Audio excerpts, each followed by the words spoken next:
Good so far. Which is nice.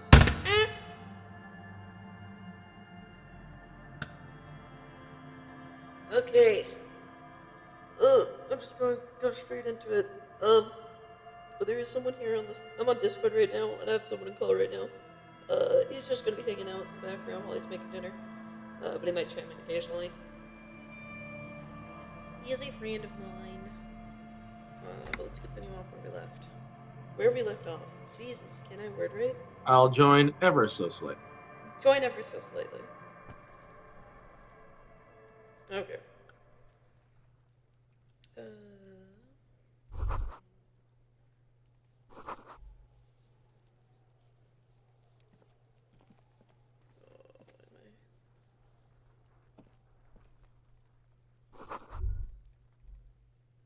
what was I doing? All right. Okay. I gotta go see Joyce. I gotta go see Joyce. I gotta go see her first. Did I complete a thought? No, I just have a different thought. Oh, I should have Aces High actually. Hold on. Eternal Eyes. Neat.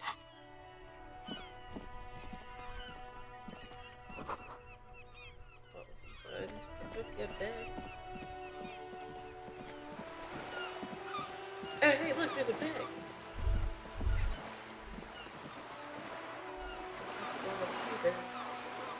Better mouth your watch around me, boy. Yeah. Take that.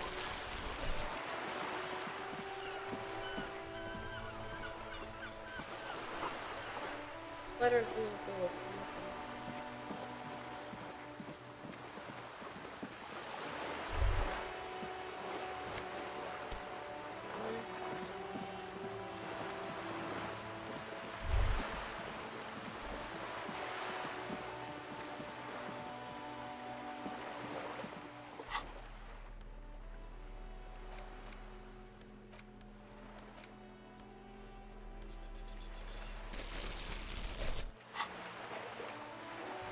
Picking up the trash, cause I need it for money. Kim, please move out the way.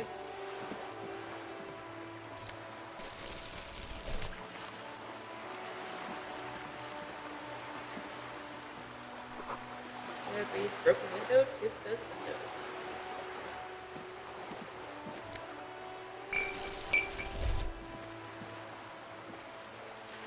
This coin-operated viewer is facing south. The instruction manual says to insert 25 centimes and pull the handle while looking inside. Then use the focus knob to zoom in if necessary. Your money disappears into the coin slot. A clunk, the ring of metal. The curtains on the display open. You lean in to catch the view. It's blurry, different blues and greens.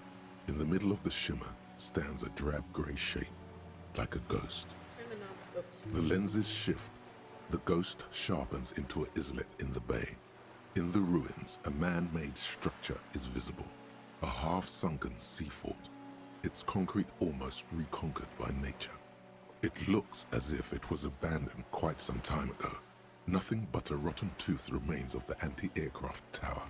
A lonely birch tree grows out of it, its leaves ripped from it by the winter wind. The little brave birch tree seems to wave back in the wind. There are ruins of some kind of building. Really? I don't have the eyesight to make it out.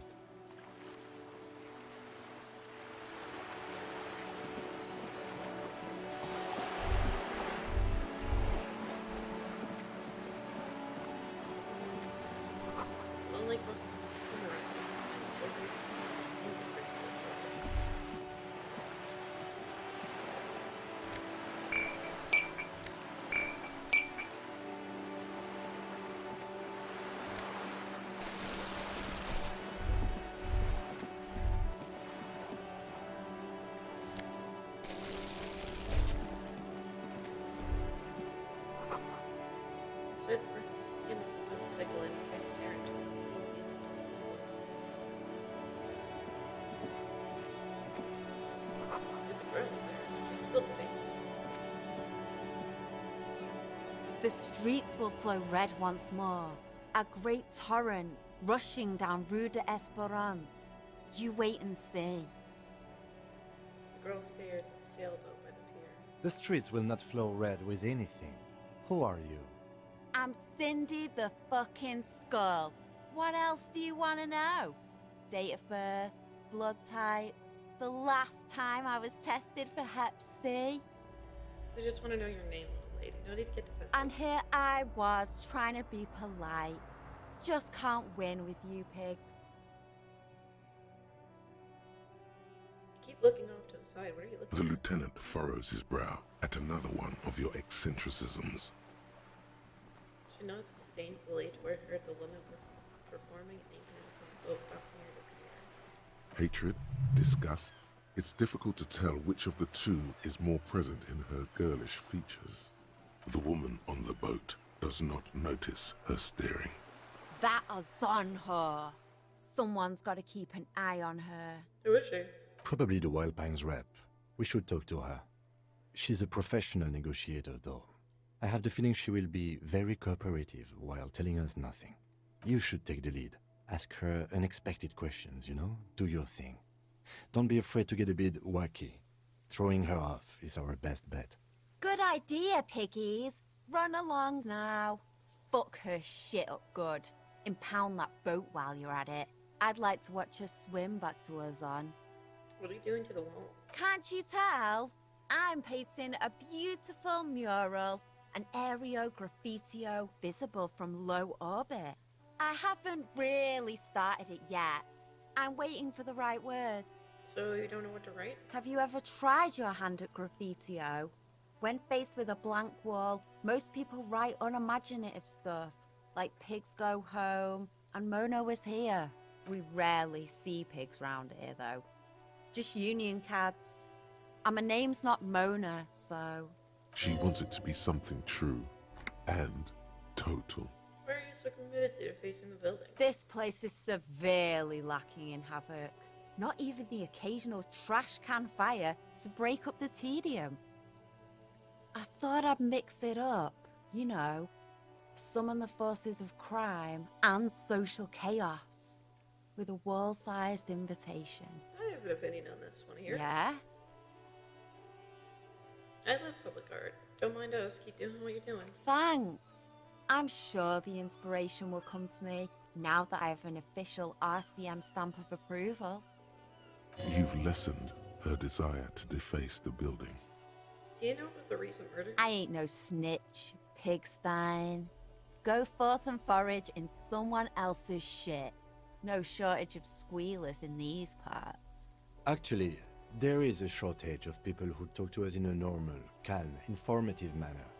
We weren't put on this earth to make your life pleasant, fucko. Catch you later, Cinder. Watch your back, ungulate. You've got eyes on you.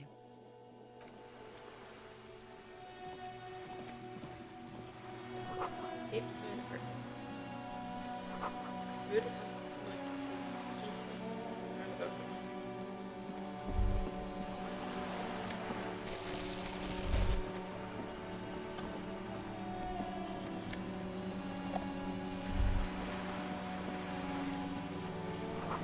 Top of the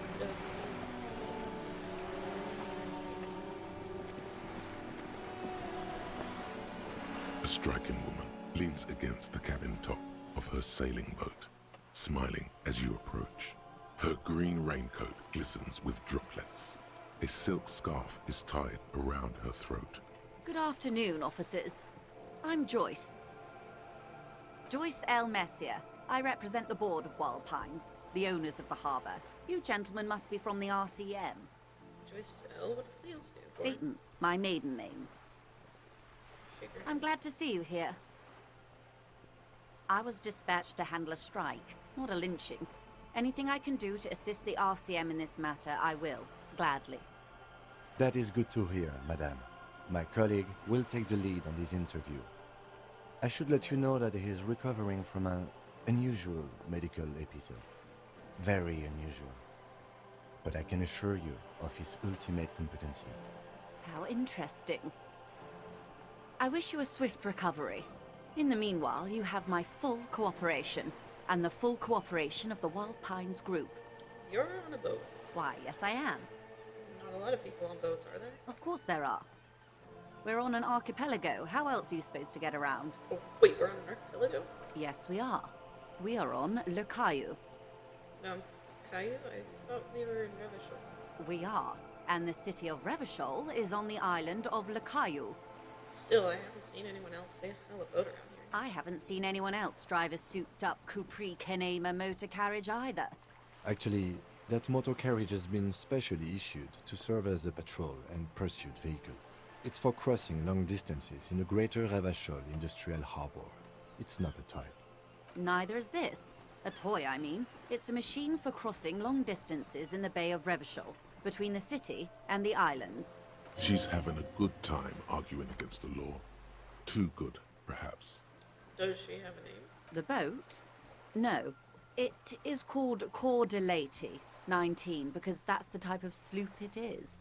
The word "it" feels strange. Such a beautiful boat deserves a proper name. Cool, but your boat really needs a name. Okay. How about Cordelati 19? Why? Because it was manufactured in Revachol East by a company called Cordelati, and its hull is 19 paces long. How about the X something? The X something. The X what? The executive. Oh, I do like the sound of that. It sounds so decisive, so powerful. Okay, but what kind of boat is it? It's a pleasure craft, a 19-pacer. It also happens to be rated for Category 1 racing. Though these days I mainly use it for business. How do you like it? My sloop? I like it a lot. It's the eel's hips, baby. I'm enjoying this part of the interview. It has so little to do with the murder we're investigating. I really do, the lieutenant thinks. Is she thrown off yet? He's looking at the woman, assessing her. Do you have a license for this boat? Officer, I assure you I'm a highly qualified pleasure craft operator. The crowns of her teeth are porcelain, white as the boat's hull as she smiles. Qualified pleasure craft operator. So charming. Where's the damn license? Can I see your license? I just renewed its safety inspection last month, officers. It is completely seaworthy. In fact, it's taken part in not one, but 2 insulindic regattas. Even finished once. What happened to the other time? The other time, I would have finished the race were it not for an urgent work matter, much like the one I'm on now. Still need to see a license. Actually, you don't. What do you mean? The Wayfarer Act specifically denies the RCM the authority to demand anyone's operator license. It's a little-known fact among us law officials. Oh wait, how little known? Exactly how little known is this? I was just being polite. Even school children know the Wayfarer Act. Okay, forget the stupid Wayfarer Act. I have another question. About the boat? I think I have a handle on the boat. Good. Line. Tell me about Wild Pines. What do you know? What do you do? we do. I'm afraid I don't speak for Wild Pines as a whole. It's a giant undertaking. So what do they do? The Pines' core competency is logistics. Container shipping, freight, that sort of thing. See those airships there, blinking? Those are the shipping side of things. And that is the terminal. Another subdivision deals with energy, oil and gas exploration, offshore platforms. How much money does Wild Pines have? I'm not at liberty to discuss the company balance sheet, but I can tell you that last year, the company booked more than 20 billion real in revenue. A billion? 20 billion is a large number, but the conglomerate employs 72,000 people. They all need to be paid. Then there are capital improvements, interest payments. A conglomerate the size of the Wild Pines is like a shark. If it stops moving, it will die. Then what becomes of those 72,000 families? It's a tremendous responsibility. Where does Wild Pines get all these billions? They started as an exploration and cargo fleet conducting trade between the Samaran and Insulindian Isolas 250 years ago. when Pine ships explored the South Seminese and charted Lormantang on behalf of the suzerain. Centuries of care, deliberation, and madness have gone into this endeavor. Vessels pass through the great unrest to re-emerge with apricots in tow. The logic of the system is totalizing. It's taken everything from its employees to build it. What is such a huge system with a place like this? You mean aside from being the terminal's legal owners? Who are responsible for moving 8% of the world's cargo? 8% of all cargo in the world? That's quite the endeavor indeed. There are no minor cogs in the system. Each terminal must be accounted for, lest the entire system break. Every hiccup in such a system means thousands lose their jobs, the world over. I'm here to assure that doesn't happen. With your help, hopefully, says her warm tone. What can you tell me about the strike? Everything. Right up to, but not including, trade secrets. Wait, what if I want to hear about trade secrets? First, you'd have to repeal the Emergencies Act of Trade in Aliments that gives me the right to silence. It's quite the octopus. How do I repeal it then? Why? By throwing off half a century of foreign domination under the Coalition. Unfortunately for you, the Coalition also leases you the right to police West Revachol. But I am derailing us. You wanted to know about the strike. What is your role in this precisely? I believe the official title is Senior Labor Negotiator. In practice, I'm a grocery clerk. I relay the union's demands to Wild Pines and return with Wild Pines' counteroffer. And how are the talks going? They're not. That's the problem. The union stopped all negotiations a week ago, after that awful lynching took place. I have Kitty now. Millie's decided to join. Now they won't even let me into the harbor. There's a 2-meter-20 racist behemoth blocking the gates. Tell us more about this behemoth. What can I say? The union employs a giant covered in tattoos. A racist giant. I guess that's part of their big tent organization now. How were the talks going before the lynching? Let's say I was not making the kind of progress I'd hoped for when I first arrived. And when did you first arrive? I arrived 3 weeks ago. Yes, in the middle of February. The bay was still partially frozen then. I prefer to do these things on site, like the RCM. But the strike began in December. I wasn't the original negotiator here. I took over after Mr. Gaumont hit a wall with Mr. Clare, the union boss. Mr. Clare refused to speak with Gaumont despite concessions he'd granted the union in prior negotiations. This isn't the first time the union has gone on strike. Heavens no. There have been 2 prior strikes. Both times the union won significant concessions, including overtime pay and a medical plan. This time their demands are more, I guess you could say, aggressive. What happened to this Gaumont? Mr. Clare told him to... how did he put it? Fuck off, midget. Gaumont is short of stature, you see. Okay then. Yes. Keep in mind, this is a negotiator Mr. Clare has worked with before, and who was more than fair with him and the union. Sounds like usual aggressive posturing. What are the demands? There are leaflets everywhere, and banners. What did they say again? Oh yes. Every worker, a member of the board. I don't know what to think about that. Fortunately, they explained it. Every time the Wild Pines group makes a decision about anything, it needs the signature of each of the 2,200 workers in its Martinez terminal. Just so you understand, this is but one of 22 terminals owned by Wild Pines. Essentially, not only are they kings of the company, they are also kings of the 72,000 employees of Wild Pines Group. The king is dead, long live the workers. That may well be. It's not up to me to decide who is king, but as negotiations go, it's not a swell start. What are you going to do? I'm not sure. Naturally, I assume that was just their opening position, a hard-nosed tactic with a side of mockery. But there's been no follow-up, just the same nonsensical slogan repeated over and over again. And now, people are getting lynched, I hear. Behind the whirling in rags.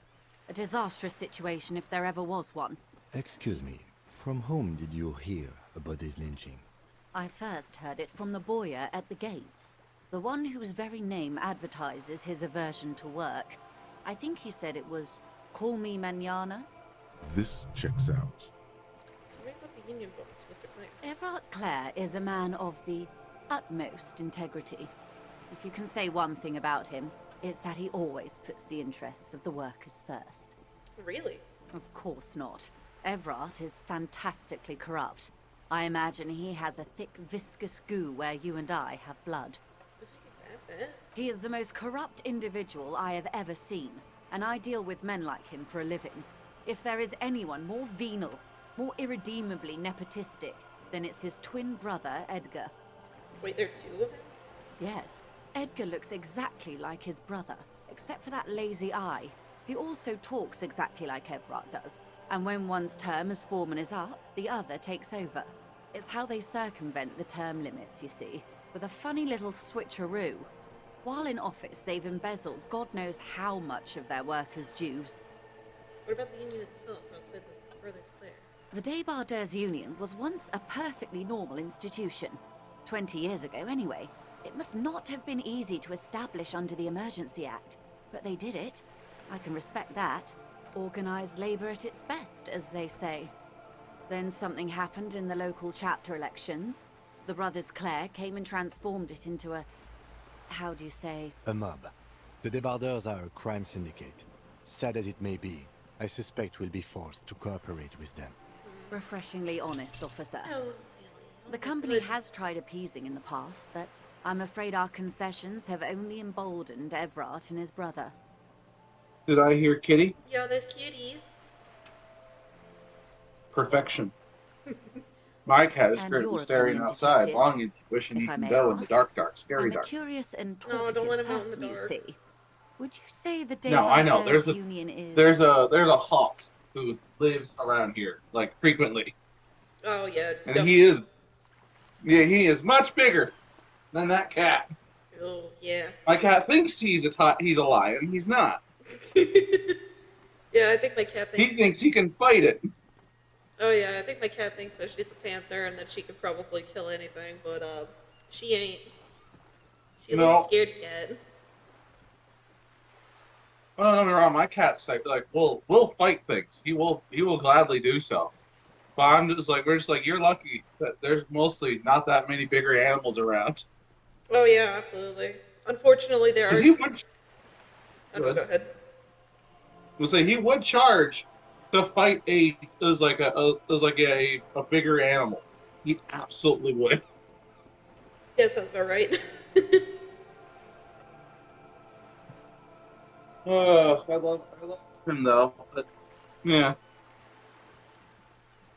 How's your cat doing? She's doing good. She's probably a little hungry because it's close to dinner time. Nice. That's probably why she's trying to bother me during stream. Yep. Mine bothers me constantly.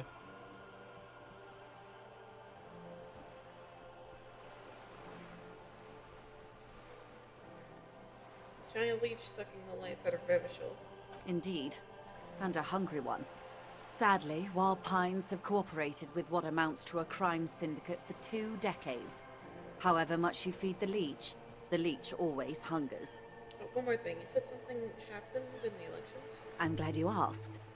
There was a woman, the previous forewoman of the Union. She disappeared. Disappeared? Yes. On the last day of the local chapter elections, her daughter phoned in and said she wasn't running anymore, or coming to work. Ever. End of story. Eerie. Downright haunting, if you ask me. The Wild Pines suspected foul play, but what could they do? It was a union matter. The point of the presentation is, these kinds of things happen around the Clares. Watch out when you're dealing with him. Thank you for your concern, ma'am. We'll be just fine. That's all I need to hear. Let's change the topic. Of course. How else can I help? What can you tell me about the lynching? Quite a few things, I'm afraid. The information I'm to share with you includes sensitive trade secrets.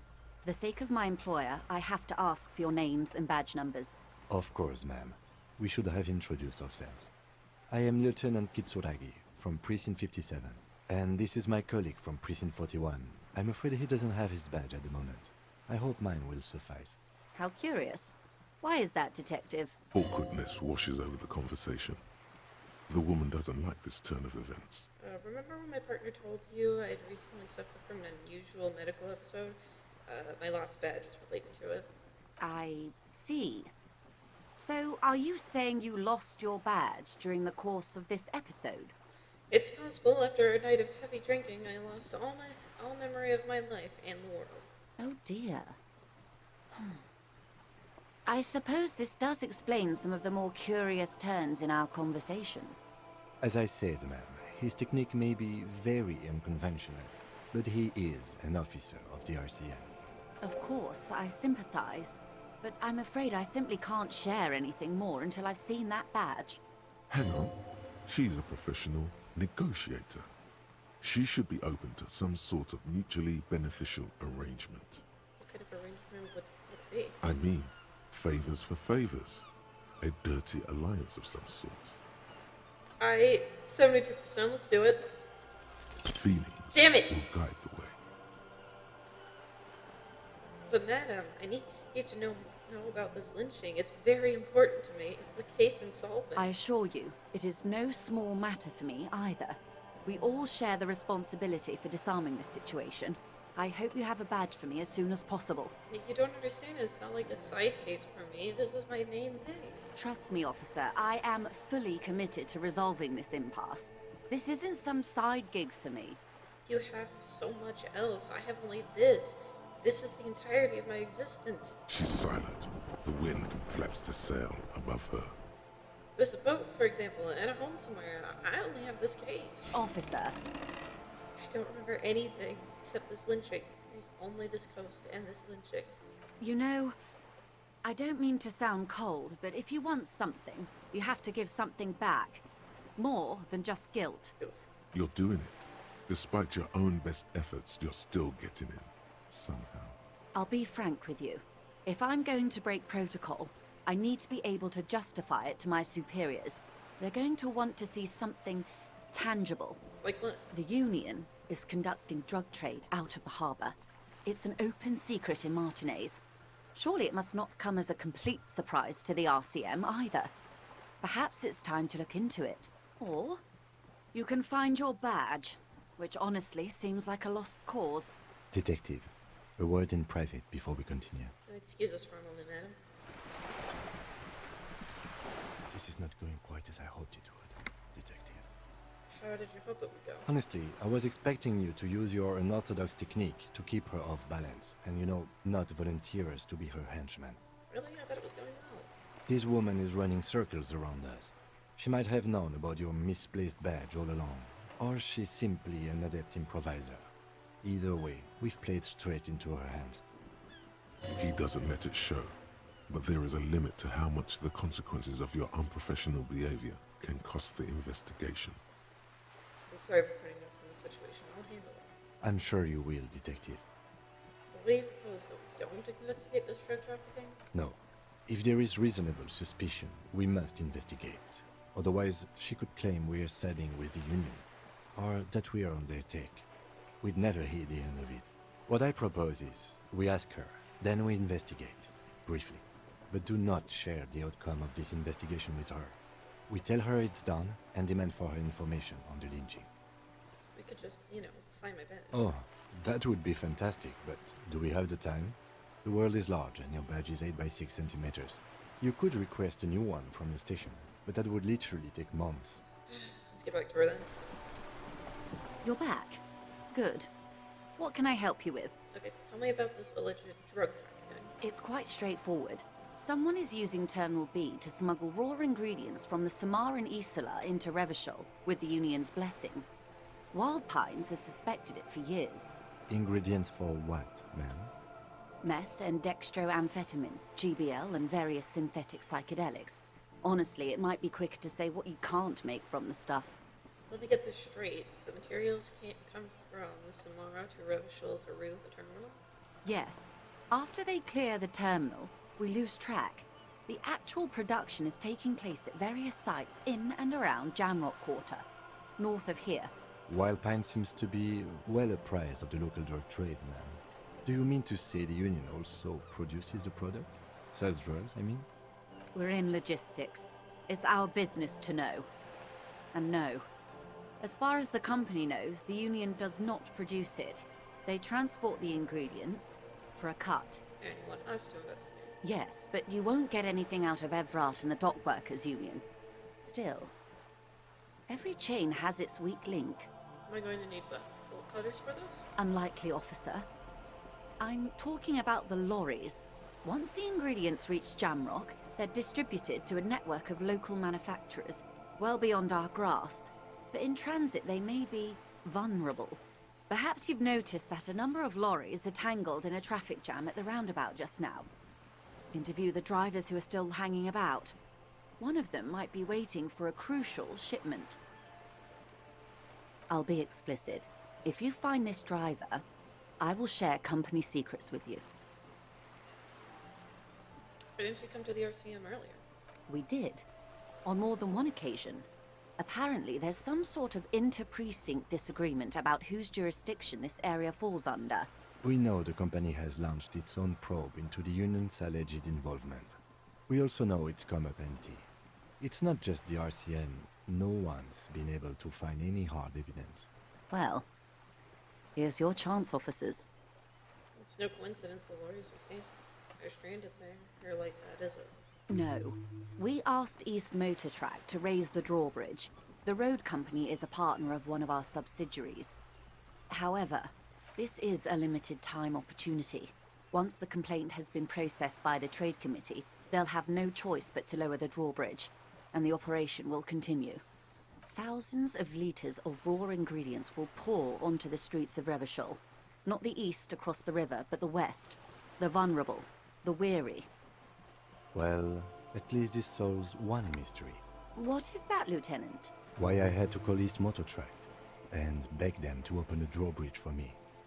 I'd wondered since I first drove in, on my motor carriage. I am sorry for the inconvenience, Lieutenant Kisaragi, but we need them trapped here.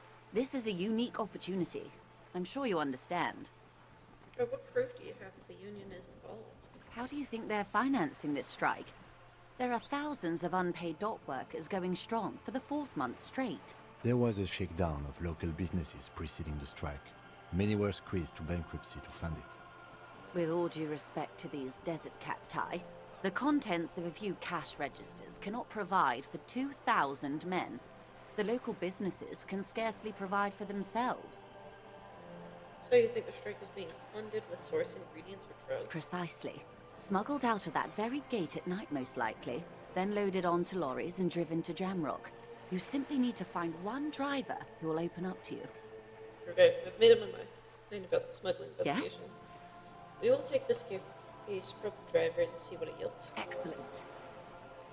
According to my reports, there are at least 3 lorry drivers lingering near the roundabout. Hopefully one of them will know something. It may come to nothing, or it may just blow the case wide open. I can keep the drawbridge up for a few more days at least. You should have the time you need. In the meantime, let me know if there's any other way I may be of assistance. Do you know something about these tattoos? That's the man who was killed. I'm afraid this is a discussion for once we've cleared the lynching question. So you know something about the tattoos? Better not tie the 4th day to the bat's day on this. I hope there is something else I can help you with. She wants to answer the question. Protocol keeps her from it. You seem smart. I need someone to give me a lowdown on this reality we're in. This reality? It's related to that medical episode. I have trouble remembering even the most basic terms of reality. Ah, yes. The episode. Sounds like an acute case of encephalopathy, now that I think of it. Don't be phased, madame. He functions perfectly well. He only needs a lowdown on all of reality. We may be here a while then. Ask away, officer. I'll help however I can. All right, we're in. I know these all look good, but begin with the first, okay? Where are we? We're in Martinez, baby. Baby? A casual term of endearment popular among the 50-plus crowd. It's a disco holdover, pay it no heed. I'll just go hold over myself. Aren't we all? And what is Martinez? Martinez is a district of Revachol. A very small district tucked away near the industrial harbour. North of the 881 and Jamrock. You would be excused for not knowing about it. Unimportant, they say. Forgotten, even. Shelled to smithereens during the Revolution. It has its charms, just not this time of year. Tell me more about Martinez. I'm not a good ambassador. I've only been here once before, as a teenager. Not a lot has changed. There are ruins, a terminal, fishing boats, reeds, boys with boxy shoulders. This place used to be a province, a workers' resort before the city swallowed it and the artillery did its work. The reeds are the real star of the show here now. The further down the coast, the wilder it gets. You mentioned a sea. What sea is this? It's not really a sea, it's the Bay of Revachol. And the bay feeds into the ocean. Are we near the ocean? Yes. We're on an island in an ocean, the world's largest body of water, the Insulindic. Vast, lukewarm and unknowable, flowing in and out of sight. What's the name of this island? Caillou, as you already know. Imagine a pebble. A smoothed over pebble amidst a great blue sea, misshapen, cracked. The cracks are the River Esperance. We're in the delta of this river on the 6th branch, the Martinez distributary. It is clear this pebble is of enormous value to her. Okay, that's Martinez. What's Revachol? Revachol? Revachol is what you call a city. What kind of city is Revachol? The great kind. As if it's self-explanatory, beyond patriotism, a fact. What makes Revachol great? History detective. They built this city to resolve history. Our part in it, at least. Our centuries. Okay, who built the city? The nations of the Occident, or migrant workers from Seminine and Ile Marat, depending on your creed. When was Revachol built? In the DeLorean century. 380 years ago. And why will it resolve history? They say it's where the terrible questions of our time will be answered. The tensions are highest, the fault lines deepest. By that I mean conflicts. Ideological conflicts. The stuff of men. Why here? We are standing on a fertile, self-sufficient island able to sustain up to 200 million people. In the middle of the Insulindic Ocean, the world's connective tissue. It's where the money is. So we're on the periphery, basically nobody's? Speak for yourself, officer. I'm well known in certain parts. As to the place, you're right. We are 22 kilometers from the center of the world. That soldering iron is the Bank of the World building. The bottom floors are Insiacom. Coalition government, Insulindian Mission Command. Let's see. Silence. She lowers her hand. The water, the light. It's as though you're seeing it for the first time. Upgrade something? I think I don't want to upgrade Shivers. Shivers is always so fun to do.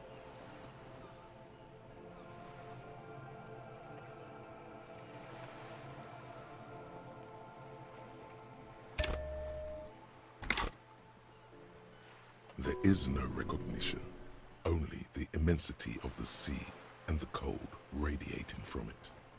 Where are we? We are where we are. I have no truer answer to give, unfortunately. This is one thought you need to complete. Where are you? Was there something else you wanted to know? I remember something about a lowdown.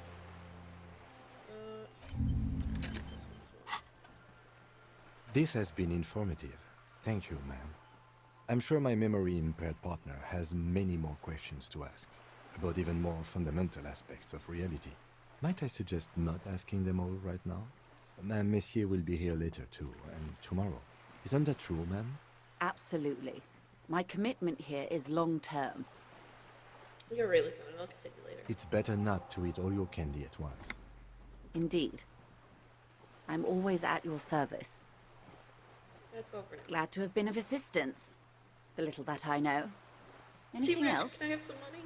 Is what you want to say, but it isn't that easy, is it? What? Why not? Look at that lady. Take a gander. Squint your eyes, bub. Nice fabrics. Why, yes.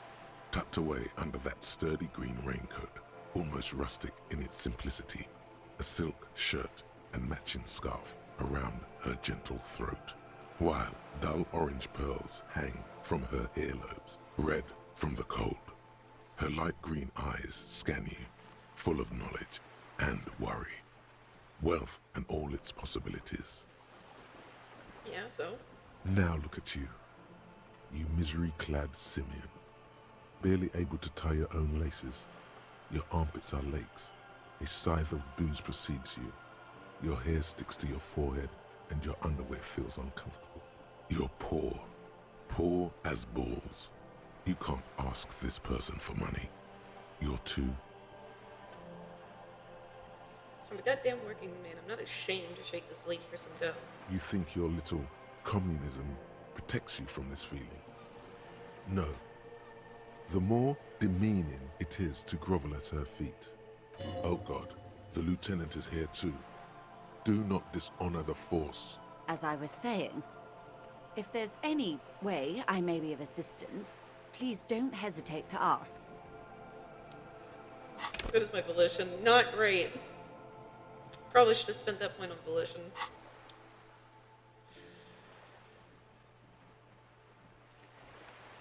Of course, Detective. Hey, Who, me? yes, you. Word on the street is you're ready to start building communism again. Again? Yes, you're ready to start building communism again. You've built it before. They've built it before. Hasn't really worked out yet. But neither has love. Should we just stop building love, too? Love has worked out really well for me. I'm a love winner. Good. We need tender men like you building gargantuan communism. Word on the street is it's going to be 10,000 times larger than any communism previously attempted by human beings. Is that right? How come there's word on the street? You keep saying things like, down with the bourgeoisie, eat the rich, sodomize the landowners, impale all people who have more than 25 real in their pockets, literally murder all human beings regardless of their political beliefs. That kind of stuff. I've said some wildly left-wing things, but not those. Oh yes, the mask of ambivalence. Don't deny it. You're about to rip it off and reveal the monstrous seven-eyed lamb of global communism that would devour and masticate mankind. Everyone can see that. So tell me, do you have any questions before we fire up the big communism builder? Or do we get right down to it? Wait, first, what's this communism even about? Failure. It's about failure. Failure. Yes, abject failure. Total, irreversible defeat on all fronts. Absolutely vanquished, beaten, curb-stomped and pissed on. Until you came along. You will reverse the fortune of the workers of the world. You alone, against every living thing, against every human alive. 800 trillion real in the hands of an impossibly well-organized ruling class. Towering city blocks of bankmen who have the ears of prime ministers. Million-headed armies of nations and the love of your own mother. You against the atom, the charm and the spin. Where the whole world failed. Matter failed to bend to human will. Human will failed to get out of bed and tie its laces. You alone, single-handedly, will rebuild the dreams of the working class. You are the last communist. Now get to work, comrade. Roll up your sleeves and start building communism. Oh yeah, get the firing squads and the animal wagons ready. Oh, wait, what? Firing squads? You didn't say anything about those. Too late to back out now. You can't make an omelette without breaking a few million eggs. Roll your sleeves up further and breathe in the pristine air.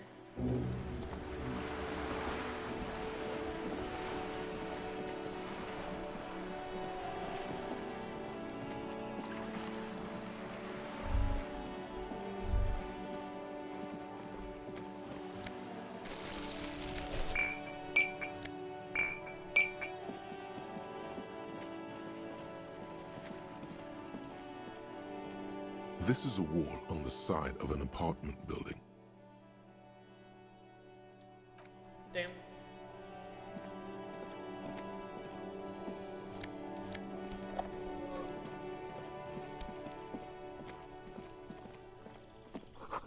Balcony with a view of the yard and the hanging. You see a young man on a balcony nursing a cigarette.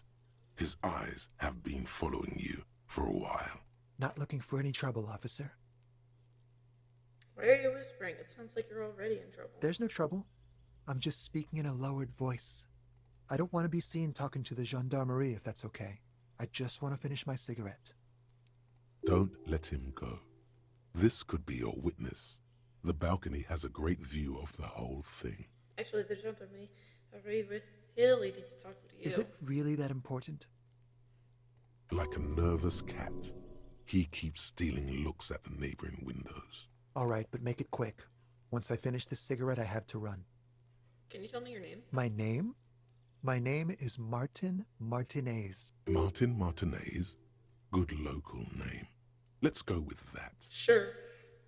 Looks like you gotta go through the Whirling's backyard. Can you tell me anything about the hanging? I can tell that you finally got him down. Thank you. It was quite a disturbing sight, even by Martinez standards. What were you doing last Sunday? Oh. You already asked me that, didn't you? Did you? No, not you two. Some more muscular type. And when did you speak to this more muscular gentleman? Last week? I don't know. Look. You didn't answer the question. What were you doing last Sunday? I had a friend over. What kind of friend? It was my Sunday friend. A Sunday friend. How intriguing. Makes sense. Friends are nice on Sunday. You don't have to work. You can just spend time with pals, watching rugby and drinking beer. What's your friend's real name? Did he see something? He doesn't reply, gesturing no with his cigarette. In the neighboring windows, you can see faint reflections of his silhouette, all from different angles. Alright, we'll talk later. No. We won't. Now, if you'll excuse me, I really need to get going. Convince him to stay. This Yes. isn't the place or time for questions. Who knows who might be watching from the distance, hidden behind the curtains? Hey, listen. I am just trying to make things okay again. Can we meet again somewhere else? For a moment, the man on the balcony seems almost vulnerable. Something moves in the depths of his feline eyes, compassion and a hint of understanding. I am sorry, but I really don't have the information you're looking for.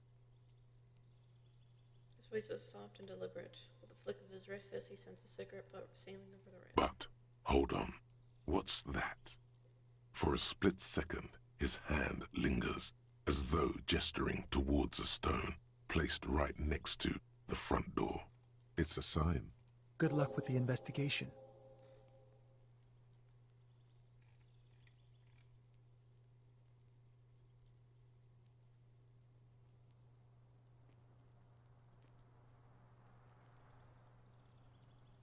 He's gone.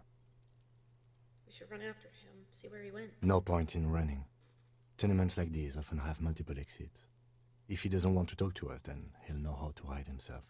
You're right, he probably didn't have anything important to say anyway. He could be a witness. Him or his Sunday friend. Either way, we need to look into that muscular type who's asking about our case. He did leave us a sign. Did you see that?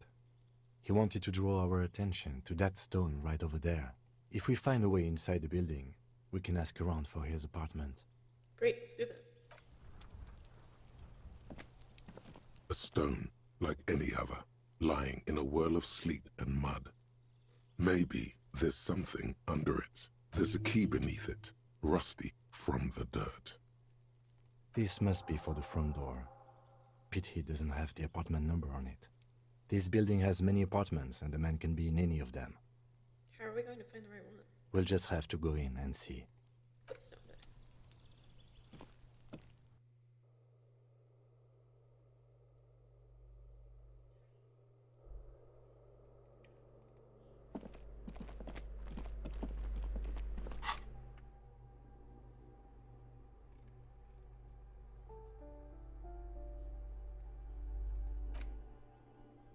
Still got 15 minutes left on that one.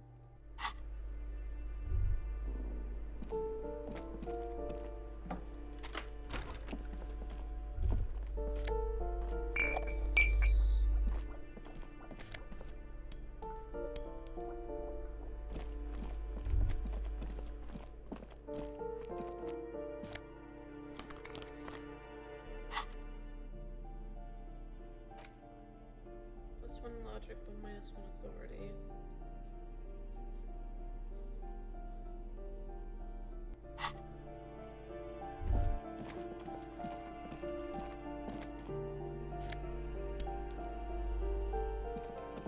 This door has been closed with a padlock.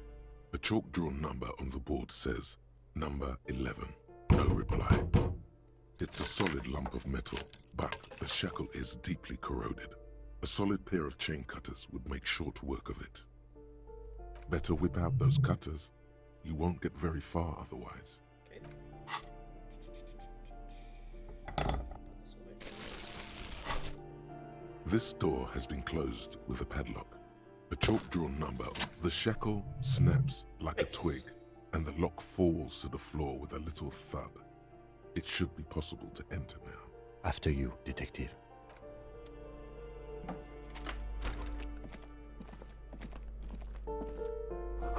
Flamboyant poster of a white star. Real lithography. Photos of revolutionaries posing with guns. A plaster cast bust depicts a middle-aged man with impressive sideburns. The name on the plinth reads, Kraz Mazov. Why does this tenant have a bust of Krasmazov in his room? The white star, the photos on the wall. I think we have broken into the apartment of a young communard. How fitting. Kim, who is Krasmazov? He's known as the father of scientific communism, also known as Mazovianism. His theories about economic history greatly influenced, some would even say sparked, the anti-centennial revolution. Father Mazov, the hero, the working class. Whoever lives here definitely shares your enthusiasm. There aren't many communists around, not after the revolution. Some youth still keep the ideology going, it seems. Books of critical theory on the monstrosities of capital and such. Found a bullet. And a jacket. One conceptualization.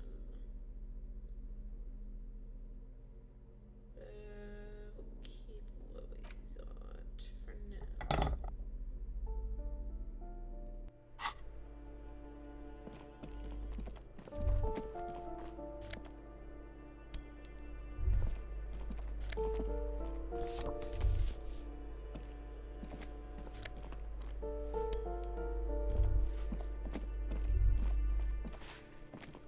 Give me a moment.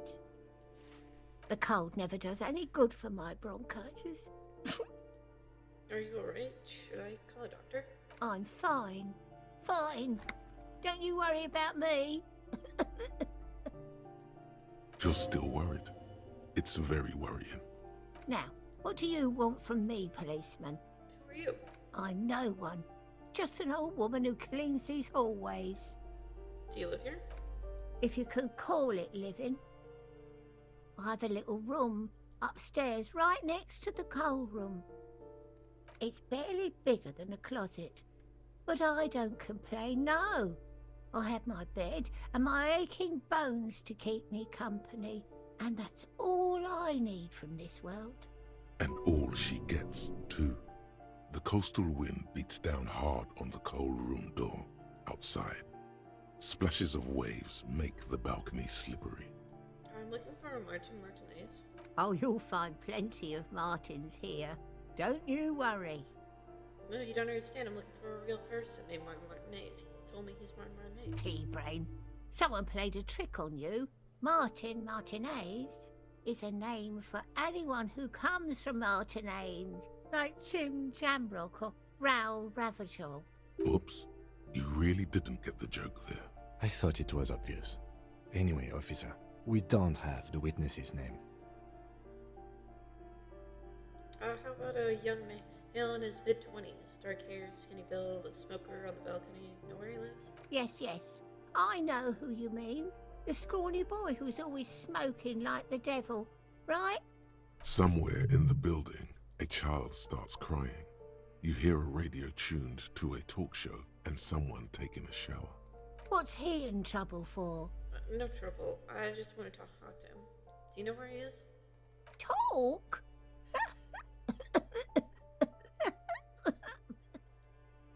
He lives upstairs in room 28. Go to the balcony. It's one of those doors there. He's usually home in the evening. Thank you. We should go check out his apartment on the balcony. See if he's home. I have a few questions about those apartments. Ask away, policeman. Who lives behind the padlock door? Oh, that one is a scientist, a future scholar. I think he studies astrology at the community college. Education's good. I always tell them to study. Astrology? Something to do with all those stars around his door. He asked me to leave his drawings up on the wall. You mean the star and antlers? I think that's the symbol of communism. The symbol of what now? Communism. You know, like the world revolution. Never heard of it. What can you tell me about Cindy? The artiste? Nothing I can do about her, I'm afraid. She ruins the walls faster than I can clean them. Still, she leaves an old lady to her business. More than I can say for others. That's all. She Thanks. mumbles some kind of a response, then hacks something into her handkerchief. Thanks enough. Door's locked. You hear someone walking around inside, rearranging the furniture. The number on the panel says 10. The walking stops abruptly, but no one comes to the door. You can feel tension on the other side. A poor communard from the looks of it. The room is barely bigger than a closet. Uh-oh, that was the wrong voice line. This time, the steps come closer. Who is this? Demands a female voice, and very intense. This is the police, open up. Do I have to open the door? You hear the clapping of heels again, and as the other side walks right up to the door. Owen is now getting a defensive edge. Do you have a warrant? I'm not obligated to open the door if you don't have a warrant. Let's go. We don't have a reason to get inside that apartment.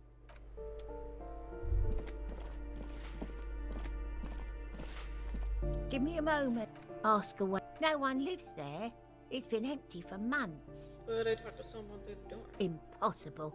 I would know if someone had moved in there. Maybe it's those countercultural people again.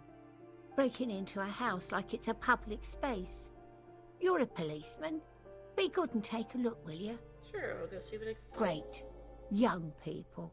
They're worse than rats. You know, always littering the hallways with trinkets and empty beer cans. She mumbles.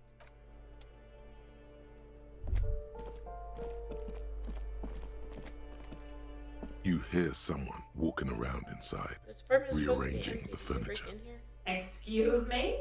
Of course not. I don't need a warrant if I suspect there's been a break-in. Oh, come on.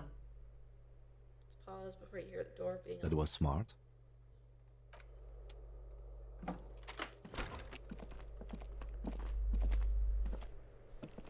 satisfied? My name is Marielle Charpentier, and I'm an agent with Martinez Realty Associates. I am not breaking in, as I have every right to be here. The keys, see? Her voice is really cheerful, despite her obviously hating you. Do you want to see my ID as well? You can't legally ask for it, but why not? Want to see my residence permit too? I don't need your ID. I just need to ask you some questions. Very well, but please make it quick. I need to be back in La Delta in an hour. What are you doing here? I need to get it ready for the next lease, but as you can see, the previous tenant completely trashed the place. Reprehensible. Who lived here? It was some kind of a moribund old man who used to be a business owner. You'd think they'd make rent. A sudden serious look crosses her face. This story didn't have a happy ending. But that was months ago. Anyway, was there anything you wanted, or is that it? I'm in a hurry. I glimpsed a foreclosed apartment down the hallway. Oh, that's another huge mess. The former tenant owes us 3 months of rent. 3. We closed the apartment and planned on auctioning off the valuables, but... And again, I have no idea how stupid mistakes like this can even happen. But Ron, when he came to close the door, didn't close the neighboring door. And there's a hole in the wall.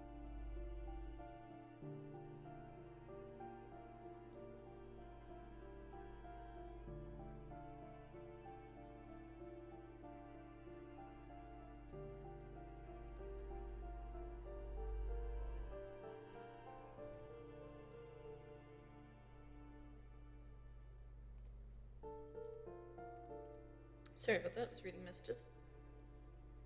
A hole in the wall. Can you believe it? And then the tenant ran off with his stuff. He's gone. The money's gone. Just like that. It couldn't have been that much money. These apartments look pretty shabby. These apartments are perfectly fine. They have gorgeous architecture, a million real view of the bay, good ventilation, neighbors, life, spark, and they are affordable. I'll tell you, Martinez has a future. In a few years, it's going to blossom with artists and creatives and those radio computer wizards. My money is also disappeared. Well, it does not disappear from my hands. No, I don't let it.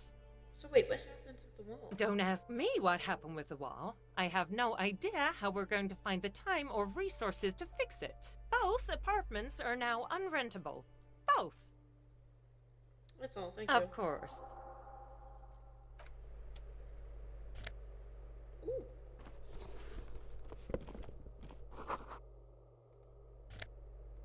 Nice.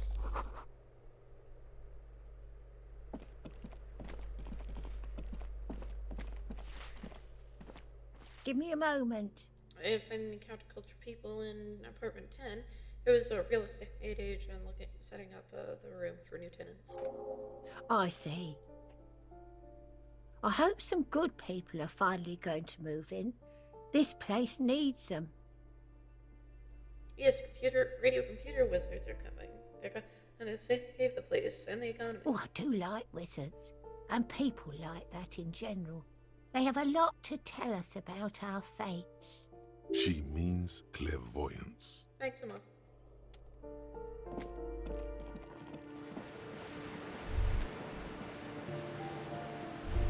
A shift in temperature. The air chills around you. Dust settles on the stony floor. A former architect stands before a slice of window, a room plan in her hand. A cold wave has made the air in the building stand still and frozen, with temperatures falling down to minus 20 degrees Celsius. Her face Is red from the cold. She's breathing on her fingers, clasping the plan. Traces of sadness are visible in her expression. Faint pencil lines on paper depict the same place, but a missing eastern wall connects the room with the neighboring apartment. Ideas for arranging the furniture have been jotted down. No worries about being late, it's all good. I've still just been casually bid and call with Maslow. I think he's still eating right now. Just playing Disco Elysium. Hope you enjoy it. Have fun. It's clean. Yep, just finishing up my dinner. With new tapestry embellishing the walls. A standard HB graphite pencil has fallen off a three-legged stool in the middle of the room. Shiver. I love shivers. I love shivers. It's my favorite skill. It's underrated, but I love her. Grocery list on the table. Checks.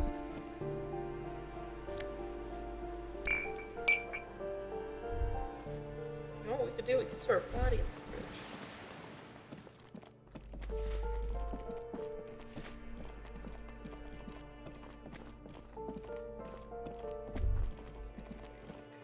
This balcony.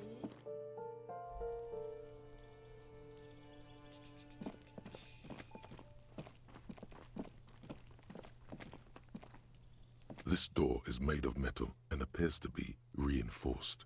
Someone here really values their security. Number 28. This is where the cleaning lady said the smoker on the balcony lives. Let's see if anyone's home. Knock on the door. No one answers. Looks like the young man we are looking for isn't home. I think our best chance to catch him is in the evening. We should return tomorrow after we have finished with our day's work. How about 9 p.m.? Sound good? Well, sounds good. Tomorrow, 9 o'clock. Tomorrow, 9 p.m., right here. Apartment number 28. Good, let's go. Damn. Turns out it's quite tricky finding someone in a big apartment building. Don't worry. You'll get him. We'll get him. Remember, tomorrow. He's probably gone for today. Right. Remember, tomorrow, 9 p.m. Got it. I'll definitely remember that. I will definitely remember that the next time I stream.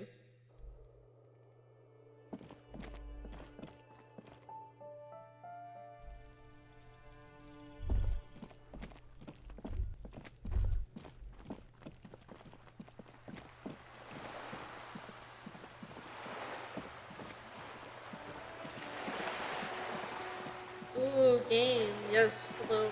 Hi, Charlie.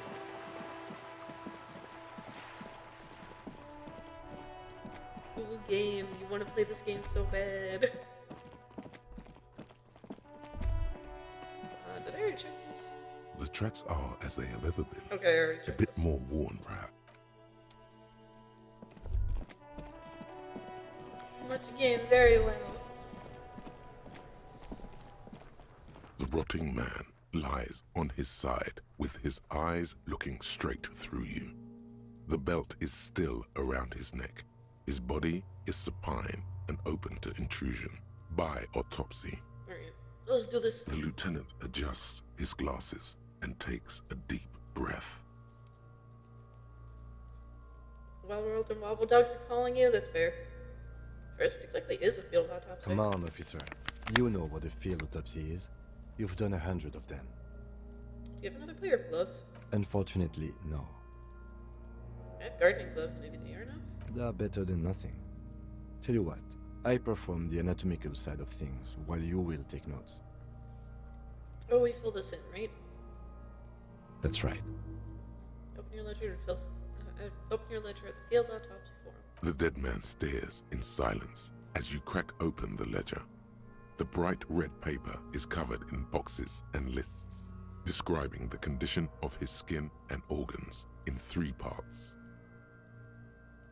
Above those, an 11-field info form needs filling out first. It begins with, Number 1, assistant. That's you. Okay, the first question. I already don't know the answer. Not an energetic start to an autopsy, I agree. Pig's messed up. Kuno feels pity. Just leave it empty, officer. Alright. the corpse lies there, indifferent to your retrograde amnesia. The next box says, Coroner's case number. KK57-0803.OA150. Write it down. Next, Name. NA. Next, Date of birth. NA. Age. Roughly 50. Try 40. The damage is so extensive, it's better to err on the young side. I'm gonna write 42. He nods. Race. Mondial. Write it down. The pudgy mess of curdled meat looks neither mondial nor anything other. Sex. Fucky! Male. Pigs can have sex. Man. Nor does he look male. with his pregnant belly and indistinguishable face. Date of death. We're still going with March 4th, 51. Of course, we'll remember this conversation. Sure will. Hello? Oh, we got a subscriber. Thank you. I'm not sure if it's showing up on stream, but I have alerts on here. Thank you, Quills with Spells, for subscribing. Still going March 4th, 51. Right? March 4th, 3:51. What else? 9. Body identified by is non-applicable. 10. Case number is the same as the coroner's case. KK 57 0503 0815 listens motionless, with the cargo belt still around his neck. Only one box remains. I know, I'm just trying to be nice. I like to thank all my subscribers. As much as I can, at least. 11. Evidence of treatment. None. At least not after the initial examination. What exactly is treatment, anyway? Interfering with the body's position or wounds post-mortem. How did you not know that? Aren't you a cop? You're leaving a weak impression here. Say something sure-handed. I'm not so sure. A silent nod. The lieutenant places his gloved hand on the corpse's chest, as if in preparation. Your central nervous system recognizes this gesture. It's the stations of the breath. Ecclesiastic, religious in nature, a holdout from pre-DeLorean burial rites. It takes him 2 seconds to perform. Then, somewhere in Jamrock North, a small wood shed behind Rosencrantz Row, Lieutenant Nick Feuerbach puts his hand to the chest of a small corpse, no larger than a monkey. It's raining outside, light drizzle. There is darkness in the shed. Elsewhere yet, an obese female sits in a wicker chair, her silhouette bull-like against the window. Outside, Grand Coudon. The day is turning dim for Sergeant Mac Dawson. Hand extended, he approaches, to make sure she is dead more than anything else.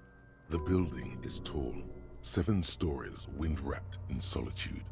Most of the apartments are unoccupied. This was a suicide. The other, an accident. The small one.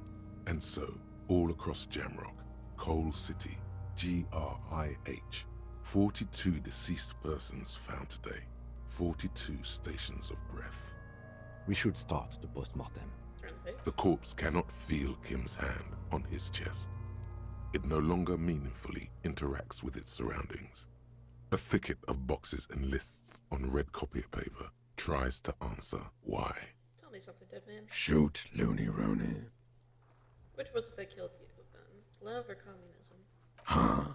You said love killed you, but when you fell down, you said it was communism. You're misquoting me, Rooney. I said communism killed me.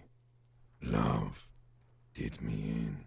Enough. Come back later, Corpo. Amuse yourself with my frank manners and my memento mori features. If possible, also, see me in your dream. Oh, that's so creepy. I love it. External examination. Summary. Clothes. The deceased wears armored boots and white briefs. The make of the briefs is Babrodine, I think. See, it's happening. Babrodine, yes. Inexpensive. Size M. Color white. The disappointment is palpable. The red-haired thing was expecting something more lurid. Write it The down. boots are ceramic, vitreous enamel. They are fused to his skin from blood flowing downward post-mortem. Removal of the boots is left for processing. Write it down. Tattoos. The upper torso is covered in a single, continuous tattoo, resembling a map of the night sky. It reaches from the right shoulder to the heart. The ink is blue and white. The assistant has a color photograph of the markings, to be added to the case files as document A1. The photo is taken on the scene, using a Trigat Mini. The deceased has a cargo lashing belt around his neck, tied with a hangman's knot. Color yellow. Length 3 meters. There is a buckle on the other hand. Well nourished, athletically built, measuring 1.8 meters. Generally consistent with age 42. Preservation is good. Ambient temperature below freezing. Body hair is light brown. Distribution is consistent with the age. The deceased had male pattern baldness. Hair is combed back, short. Touch the corpse's hair before now. His hair feels wet, soaked with rain, cold to touch. Not that different from a living person after a swim. Stroke his hair The gently. stench is suffocating. Strands of dark brown hair start sticking to your hand, like thread off a rag doll's head. Keep that. More hair sticks to your hand. Hair off the rain-soaked head of a dead man. There are bumps and dips on the skull below. An alien landscape. There, dead man. You were someone's child. It's all over now. There, The baby. lieutenant watches you in silence. Write it down. That was some sick shit, Sekopa. Lividity is consistent with hanging. The head is congested. Contusions are present on the head, chest, and thighs, consistent with stones thrown. Low velocity. Fucking low velocity? You think Kuno doesn't know what you're talking about? Velocity was fucking max. Talking shit about Kuno's velocity. In addition, there are bite marks on the face, scalp, and chest, consistent with predation. Great. Ligature mark. The lieutenant proceeds produces a small folding knife with the other hand pulling on the belt. He starts cutting into the polyester. Stench is horrid. After a while, it's obvious the material cannot be cut. The steel wiring. There's too much of it. We need to remove the belt so we can get to the ligature mark. You got just the right tool for that. The chain cutters. Good thing we got these chain cutters. Always good to think ahead. Now, we need to cut the belt to see the ligature mark below. Carefully, with as much precision as you can. See, my pig is gonna fuck his head off. No, he ain't. Your pig's a boring fuck. Look for a good spot to cut. The belt is equally tight around the whole circumference of his neck, swelling over the edges like white bread rising from the yeast. Alright, let's try it. You Damn it. jam the cutters right under the knot. That seems like a smart idea.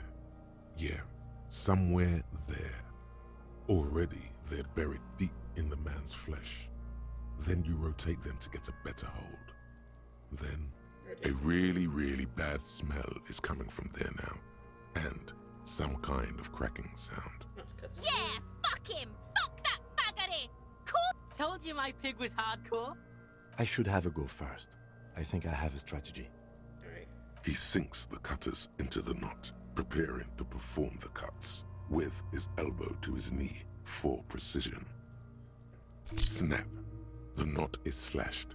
Another cut and the belt falls apart like a flower bouquet, revealing the dead man's neck and the dark red ligature mark around it. Here. He hands you the chain cutter's back hack, then he holds close to the body, running his finger along the dark red groove until he comes to a gap. The rope rises to a point, leaving a gap in the ligature mark. The suspension point is in the back of the neck, on the nape. Hemorrhaging is observed on the skin, above and below the ligature mark.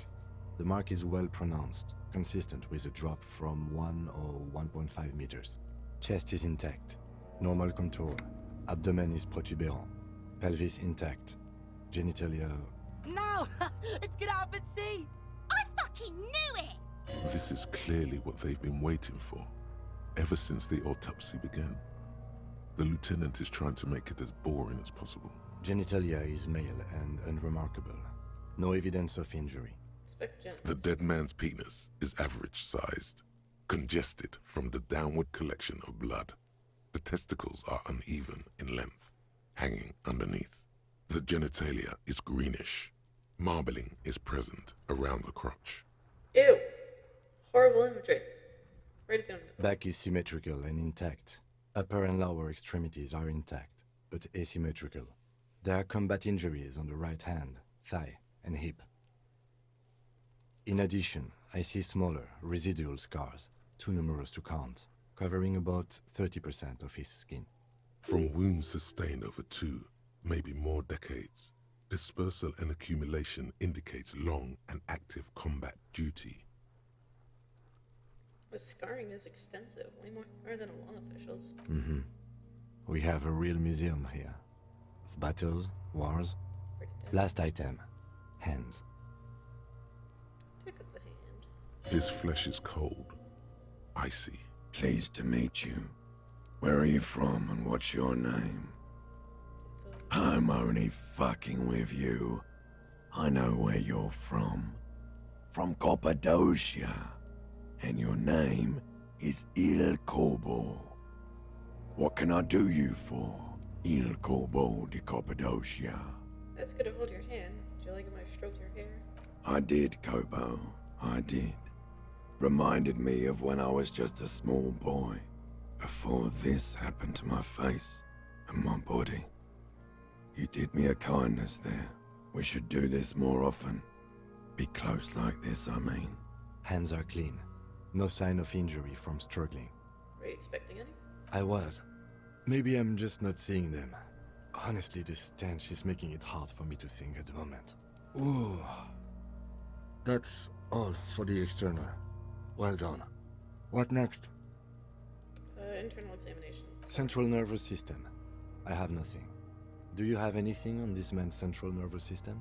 You don't even have a joke. Nope. Musculoskeletal. Purge fluid is coming from the mouth.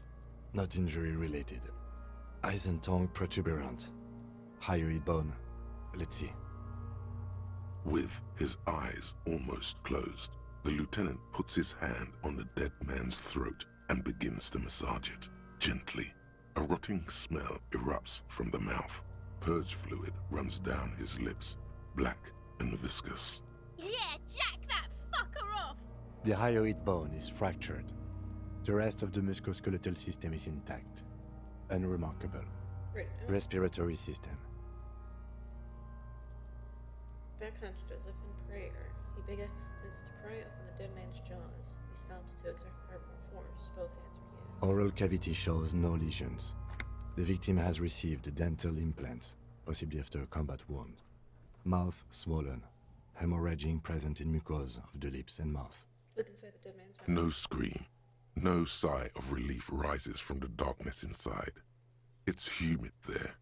Sickly sweet air, unlike anything living. You feel like you're about to throw up again, straight in that mouth of his. Look deeper inside. It's hard. Once more, you taste stomach acid in the back of your throat. A contraction. Your throat pumps a little something from your stomach and into your mouth. You're forced to swallow, just to keep looking. Inside, you see darkness. Just a mess of meat and darkness. There are ancient mysteries down there, Kobo. Ask me later. Hemorrhaging present in mucus. Right. Hepatobiliary. Na. Why, don't we have anything? Ah. Are you a hepatobiliary expert? I don't think so. Neither am I. That's it? That's it. Okay. Same for toxicology and serology. Oh. And unless you have untapped reservoirs of knowledge there? The completionist in me wonders if there's something we could still do. Like a toxicology screening? At this stage, I doubt processing will find anything, even if it was brimming with cocaine. But still, you should add a request. Brimming with cocaine. Right, NA and a toxicology requested. Cardiovascular. The body exhibits heavy lividity. Blood has gathered in the hands, feet, and neck. Hypostasis is visually consistent with the hanging. Gastrointestinal.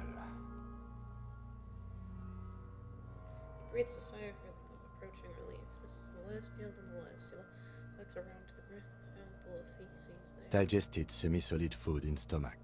Voila. Touches the corpse, split the middle nowhere after briefly. Write it down. Keep the What's next on the list? Hold on, Shoot, man. Looney Rooney. At the autopsy, you said you have ancient. Oh yes, Kobo mi Lobo. In the gift horse's mouth. Tracts and wakes and waterways. ancient materials buried. Yeah, but to where, brother? Just a small gulp away, my beloved Kobo. A small gulp away. Come back late. Let's see. We have bite marks, contusions on the head and chest, and a ligature mark encircling the neck. You'll need 3 fields. Leave a 4th one too. What about the injuries we have inflicted? Oh, so we inflicted them? Okay, I inflicted. Okay, so there's an incision on the thorax from a chain cutter. I wouldn't mention it. Better not to muddy the waters. I agree, the water's muddy enough. See? These pigs are fucking corrupt. Why don't you fuck him if you love him so much? Now, injuries. Wait, Head, chest, and scalp bite mark injuries. Predation by birds has caused damage to the body. Odontologist does not need to be consulted. And your opinion, officer? Non-fatal postmortem. Agreed. Next injury? Contusions? So, the scalp bleeds from a post-mortem head injury, a stone. The injury does not have the rim of an early inflammatory response. The perpetrator on the scene has confessed to causing it post-mortem. At maximum velocity, fucko! Has confessed to causing it at maximum velocity. Coagulated blood sticks to his scalp and chest, where the countless stones have hit the dead man. Beneath, the description of injury. 2 boxes. Non-fatal postmortem. Right. Next, Ligature mark. a dark red abraded ligature mark encircling the neck, with a gap on the nape measuring, let's say, 7 centimeters. The hyoid bone is fractured, the cervical column intact. I see hemorrhaging on the skin, above and below the ligature mark. Depth of the mark, 1 centimeter. No signs of clawing on the neck. Write it down. Below the note, 2 customary boxes wait to be ticked. The man's head jerks to the side. The ring around his neck is visible. Non-fatal postmortem. He is deep in thought, eyes fixed on the bright red ring around the dead man's neck. Why do you say that? I'm serious, I don't think this was the injury that killed him. Okay. Why don't you think it was fatal? Why weren't his hands tied? A big man like this? I would tie his hands so like marching him to the gallows. Honestly, I'm not sure there weren't marks on his wrist. That part got blurry for me. The stench. But you are right, I was ready to call this. Now I think we should leave it empty, at least for the time being. Let's wrap this up. I pronounce this field autopsy over.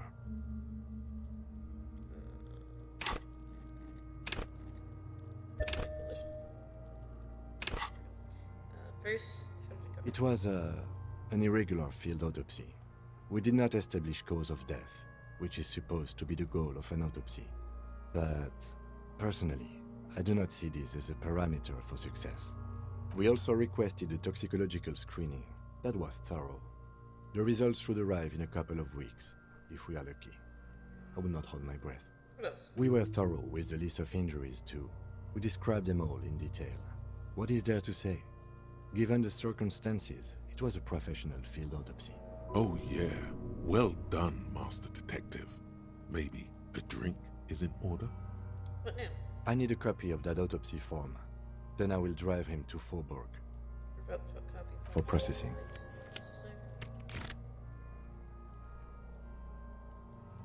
He looks at the dead man one more time, then slip a red paper in his hand. Then at the corpse again. He's thinking, did I miss something? You tilt your head, also looking at the corpse. I'm sure we didn't get everything. There's always something. You run your hands over the victim's cold body, his limbs, his torso with its swollen organs. Maybe you should be more thorough. Look at his pants. The again. genitals in his breeches continue to be unnoteworthy. You see the penis of a dead man. If you've seen it once, you've already got the picture. Can't get enough of that dick. Do you think we missed something? You can't shake the feeling that there are more secrets concealed in the flesh before you. Yes, there's something we're not seeing. Okay, well, we are in livor mortis here. He is disintegrating. We need to refrigerate the body if we want to conduct another examination, and we need to do it fast. Okay, where do we find a fridge for the body? It would have to be industrial in size. Let's start by asking Gart at the Whirling in Rags and the Fritz store down at the gates. If they don't know, There's so much dick in but this game, only Charlie. if all else fails. Fuck are you looking at, Beano man? You want a piece of the Kuno? Wanna get fucked? Only if all else fails. Hurry. This is one task we cannot sideline. Okay. With it, Can't see it. Alright, it's locked up for me. Aces high.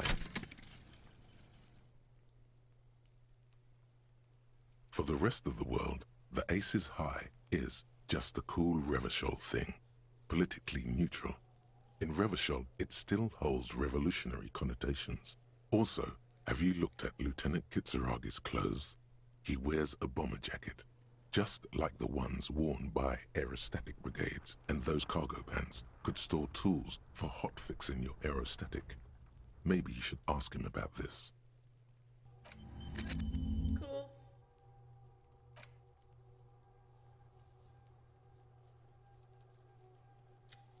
Forget. I don't know if I should look it up or if I should wait. Thinking. I definitely should get Krasmazov at least at some point, because I kind of want to go for the communist route. I haven't done communist before. I've done the moralist route and the ultra liberal route. I haven't done the communism route. So I feel like I should do that next. Yeah, give it a shot though. Sorry, go ahead. No, go ahead. I was saying, it's like always good to try different paths and kind of see how the character changes. Yeah. I actually kind of enjoyed the moralism route a little bit, or at least the side quest part of it, just because it was very interesting to learn about the Pale, which is part of this world. I like world building, what can I say? No, I understand. I'm playing my game, that I'm playing kind of focused on is, Rogue is like Warhammer 40k Rogue Trader. You get to pick different kind of routes, and this is like similar thing. There is cool different world building depending on what routes you take, because it kind of it allows your character to be different, but also when people react to it, you actually learn different things about different characters, because obviously you're not gonna learn about certain people if you act a certain way. They're not gonna feel all that. That is true. This game sure does that to the T. Oh yeah, no, Disco Elysium, Hello, I sir. will say, Step like right from what in. I've heard, is The store is another open. level. Definitely. Hello.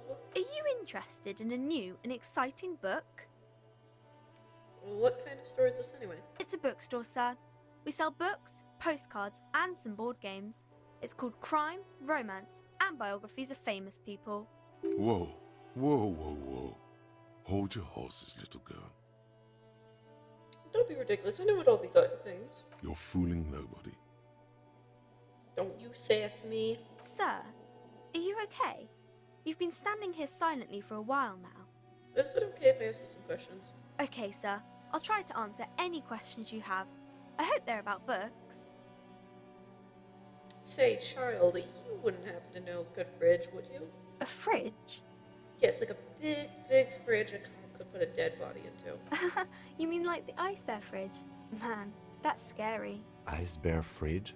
Yes, like a bear, but white. There's a fridge below the building in the basement, with red glowing eyes. I went back there once, behind the bookstore. Mum doesn't want me to go there anymore. Not that I want to. It was pretty scary. And there's a big fridge there? Yes. Oh, one more thing. How do I get inside the building? That's a problem. The only way in is through the bookstore, but my mum is pretty strict about not letting anyone in. But I don't know, you're a policeman. Maybe you can convince her somehow. Anyway. What is your name? My name is Annette, sir. My mum, her name is Plaisance. She owns the store. She's inside minding the register or organising the stock. Feel free to step in and browse our wares. And you're standing out here in the cold because... I'm signalling that the store is open. Otherwise people might not know. They'd miss out on the crime, romance and biographies of famous people. A sudden gush of wind turns the pages of the books on the counters. She covers her face. smiling. But she's cold. You're cold. Can I help you in some way? Kind of you to offer, sir. What could you do to help her anyway? I should have a word with the store owner, maybe? Oh, no, sir. I'm happy to help Mum by luring in customers. Besides, I have some hot juice in my vacuum bottle to keep warm. But shouldn't you be at school or something? I do my studies at home at the moment. I have to help Mum keep this place running. Isn't going to school more important than this? Mum says it's necessary to do both because it builds character. Mum says a proper worker is dutiful. That's how you get ahead in life. You succeed. There is stress and unease behind these words. She's reciting etiquette. How's the business going? Mum says it's peachy. She was a little afraid at first. There's talk about this house being cursed. Behind her, the window has been boarded up. You sense the boards creaking, twisting for a second, and some kind of doubt in her tense shoulders. Cursed in what way? Cursed in the way that makes them say that no business has ever really thrived here, sir. That they all go... Bankrupt. Exactly. But we've been doing fine so far. It sounds serious. It sounds rather serious. I should probably look into this. We can go into the bookstore and ask about the case. But I don't see much more to look into here. Yes. Please do also look at our wares inside. The postcards and board games are there, sir. What do you know about the other businesses? Nothing really, sir. Mum doesn't allow me to sneak around in the back rooms or the cellar. I don't really know what's there. How does this curse manifest itself? It does not manifest itself in any way. It does not exist. I liked it better when we were talking about whether it's appropriate to stand out in the freezing weather. But Kim, the plastic manifestations! No such thing. Damn. Anything else you wanted to talk about, sir? Enough about the curse for now. Maybe I can tell you about some of our books instead. What is this crime business? Crime fiction is about murders or burglaries or things like that, and the work of a policeman or a private detective who's trying to solve a crime and catch the criminals. Wait, not crime fiction. I need to know what crime is. It's that bad. Crime is what we were solving before this conversation began. Why would anyone want to read about crime? It's exciting to people, I guess. They get to imagine dangerous things, and it's kind of like a puzzle, where you can guess who the criminal is, or how the good guys are going to catch him. I'm a policeman myself, by the way. You don't look much like a policeman. Huh, well, what does a cop look like then? Didn't mean to offend, sir. Sorry, sir. It's just that you don't look like Dick Mullen. I used to be exactly like that Dick Mullen, like that Mullen guy. And then I decided to live a little. What's that mean? You know, cut loose, raise hell, blow off steam. And everything's better now, sir? I don't know. Why is that? You'll understand when you're older. Oh, okay. I shouldn't have said that thing about Dick Mullen.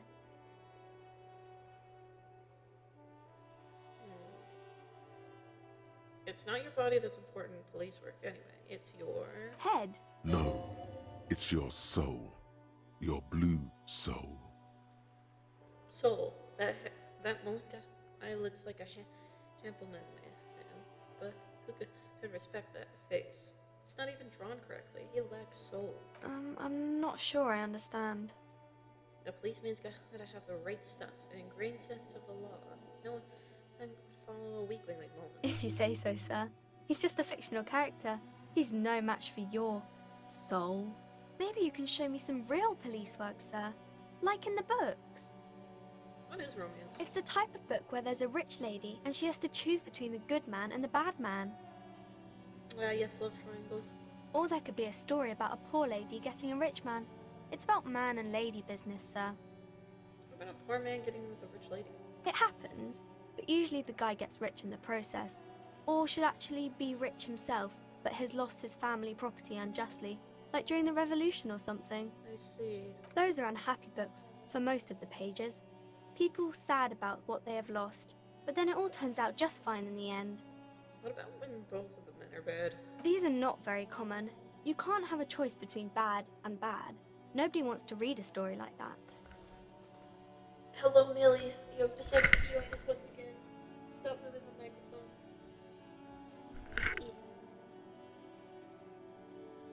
What if it's written really well? Well, maybe then it's fine. Maybe if the lady then decides not to pick either, because she doesn't need a bad man. Yes, that would be interesting. But what about when everyone's bored? That's really not a proper romance story. That's more like everyday life. This is now a Millie stream.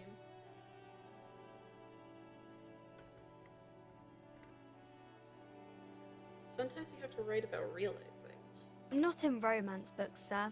These are about nice and pretty people, and everyone is happy in the end. What about a book where the man and lady business doesn't work out at all? I haven't read many of those. Maybe you should ask Mum. Yeah, you think she has one about an excruciating, painful breakup? I don't think it's a romance story if the main characters break up, though. No, think about it. One way are they plunged into a torrid spiral of pain and recrimination. Only it's really long and drawn out, scarred for life. Phantom Limb. No, I don't know. Doesn't ring a bell? Alright, I'll ask your mom. Yes, she knows books. Definitely. You clearly have issues you need to address. Shush! Later, when you get the chance, you should address these issues by getting drunk. That'll show them. That's enough romance for me. I had other questions. Maybe some about other books? Who are these famous people? Oh, kings and queens and generals of old, or artists and writers, or musicians, those kinds of people. There's usually something extraordinary about them. I think that's why people read them, to find the secrets of their fame. Seems like most people who read those books fail to get more famous from reading them. Reading those doesn't make the readers more famous, does it? But it does make the famous people more famous. Fame sounds delicious. Maybe someone will write a book about me one day. Why would they do that, sir? I'm starting to think our inner voice doesn't have our best interests at heart. You don't say! Because I'll be superstar cop in the papers and everything. That'll show them. That's so cool. Maybe they'll make you a book cover picture and everything. Standing over a dead body, holding a gun. You can stop calling me sir. I am, but a working man. No, sir, I can't. It would be too tiring to refrain from it. It's already tiring enough to remember to say it all the time. It's nice of you to say I could stop, though. I get you. I, for example, can't stop making this face. That's a friendly enough face, most of the time. The girl keeps her hands folded, hidden. Why is that? Yeah, why do you keep your hands folded? What do you mean, sir? She knows where this is going. You don't need to be worried. I'm here to help. She looks around anxiously. Her hands remain folded in front of her. She doesn't want to show them. The lieutenant stands by, looking at the two of you with little interest. A facade of true professionalism. He is far more intrigued by the situation than his poise reveals. It's okay. She brings out her reddened hands, her nails frayed, nearly chewed down to the flesh. Bite your nails. And you knew this from me keeping my hands folded? There were a few other hands. Well, that proves nothing. Anyone could do an easy deduction like that. You want more? Bet I can figure out why you bite your nails. I got a few reasons in mind. She nods, half provocative, half enthusiastic. You're uptight because of your mother and the pressure she's putting on you. Maybe so, sir. Okay, I know it's a bad habit, and I shouldn't. I hope this entertained you. It was okay, sir. There's more that can be achieved here. Ask her to do the same. Okay, think so? You think so? Fine, do better. To do something about me. You're quite sober. The lieutenant does not flinch at the comment. He does not flinch even a single bit. He is intensely not flinching. It takes effort. Wait, how do you know I'm usually not? Because you usually aren't. I'm also sad and my head hurts. I'm sorry, sir. I hope things get better soon. There she stands, swaying on her feet, assaulted by the early spring breeze. She smiles at you.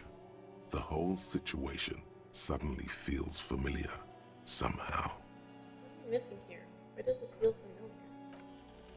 You have absolutely no idea. Familiar? How? You must have forgotten something you heard again. Okay, bye. Millie, what do you want? What do you want, girl? Welcome to Crime, Romance, and Biographies of Famous People. My name is Plaisance. Be welcome, and please take responsibility for the energy you bring into this space.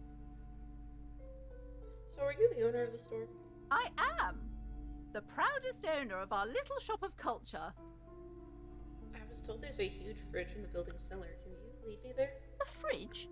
No, I don't know anything about a fridge. Aren't you interested in books? For whatever reason, she's lying to you about the fridge. Seems like you have to find your own way to the cellar. The girl outside mentioned that this place is cursed. Cursed?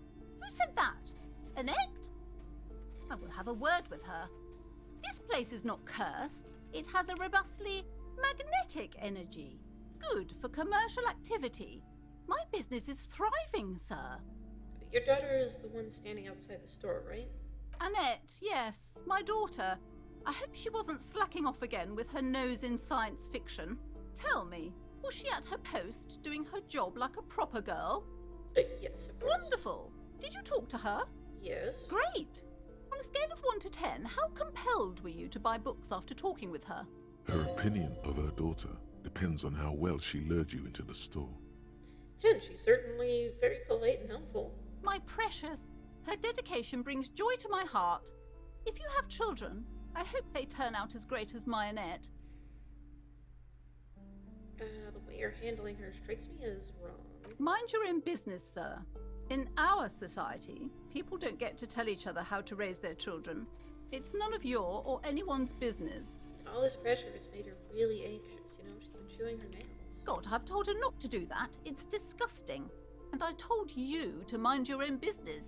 Clearly, you have no idea how hard it is to raise a girl in this economy. This economy is a mysterious force, like cosmic weather. Mysterious and harsh. I don't think she could do anything about it. She can, if she has enough willpower. This is what's called growing pains. Life isn't easy. Life doesn't give breaks. Come on, ma'am. It's obvious she can't do anything about it. You are placing an unnecessary burden on a young child. What you're doing is wrong. Even I know that. I usually don't know anything. She stands stiff and severe, silently fuming. 10 or so seconds pass without change. This is a person coming to terms with a new reality, one where they are wrong. It's not easy. Oh no. Hold on. I need to invite her inside and apologize. She must be freezing out there. There. I don't know what to say to you. My husband, he tries to teach me business lessons. I have what my mother called a dull mind. All this stress. It sounds like both the husband and the mother treat her the way she treats Annette. You're like Annette to your husband and your mother. Oh, well, my mother was horrible, of course. Absolutely perverse energies around that person. But my husband... My husband is completely different. Of course. Is this husband Annette's father? Yes. My husband is a successful entrepreneur east of the river. If only he were more involved in the business we're running up here. No matter. Soon we'll both be off for Grand Couronne. Wait, Grand Couronne? What is that? It's a proper place to live. One of the most peaceful neighborhoods east of Jamrock. You may know it for its massive housing projects. Most of the buildings are empty at the moment. It's a great opportunity to get ahead of the crowds. Better times ahead for sure. And your husband's also involved with the bookstore? He made the initial investment. Since then, he's been what you might call a silent partner. Is she an only child? Yes, I'm afraid so. A real treat she is. It would be nice if she had... No, we couldn't have afforded more children, really. Not in this economy. A glimmer of sadness blinks through the well-crafted exterior. Why not? We're quite busy people, you know, my husband and I. Quite busy. Children are a lot of work. You don't look like a father, so I don't expect you to understand. I'm sorry. I'm sure you do understand. She told me she doesn't go to school anymore. She's been too busy helping me here. Oh, So she studied at home this trimester. This is a temporary solution, of course. I assure you, I of all people understand the importance of education. She will be back in school the moment the store takes off. Alright, I had something else. The woman looks aloof, her features much softer. Occasionally she glances at her daughter's silhouette. What if I want to buy a book? Then why are you talking to me? Everything is on the shelves to browse. Don't you feel compelled to buy anything? See those shelves there? Go. Be drawn. So what type of books do you have? Everything is on the shelves. Take a look yourself. The shelves compel you, don't they? She's attempting to mentally direct you towards the shelves. She only wants you to buy the goods. She doesn't care about the books. Do you even know what books you have for sale? Truth be told, not really. My sister brings in most of the goods. I'm sure it's all very literary stuff with well-written prose. But you don't learn about the important things in life from fabricated stories. Wait, shouldn't a storekeeper know about her wares? I provide a valuable service. As long as people buy books, I'm fine. Where do you learn about the important things then? The truth is available if you just know where to look. And you have to open and free your mind to Books understand. Alright, I'll take a look around. She smiles and Wait. a small mountain of colorful board game boxes. There are numerous types of games for all ages. A lot of shelf space seems to be taken up by Wirral-related merchandise. Look through the pile of Wirral-related items. An endless variety of source books, lore books, and codices litter the table. The topmost book is titled Welkin Compendium, 2nd edition. There's also a large hardbound tome with intricate cover art, The Hunters of Katawak, Boreal Creature Compendium, and a Pick Your Path adventure game book titled Tales of Wirral, Cavern of Velkrag. Anything that really catches my eye? There's a box that says Wirral, 3rd edition Mega Setting Supplements Module. The side panel notes, a fantastique adventure board game, new maps and miniatures. A sticker on it displays 25 real. Damn, that's so expensive, but I want it.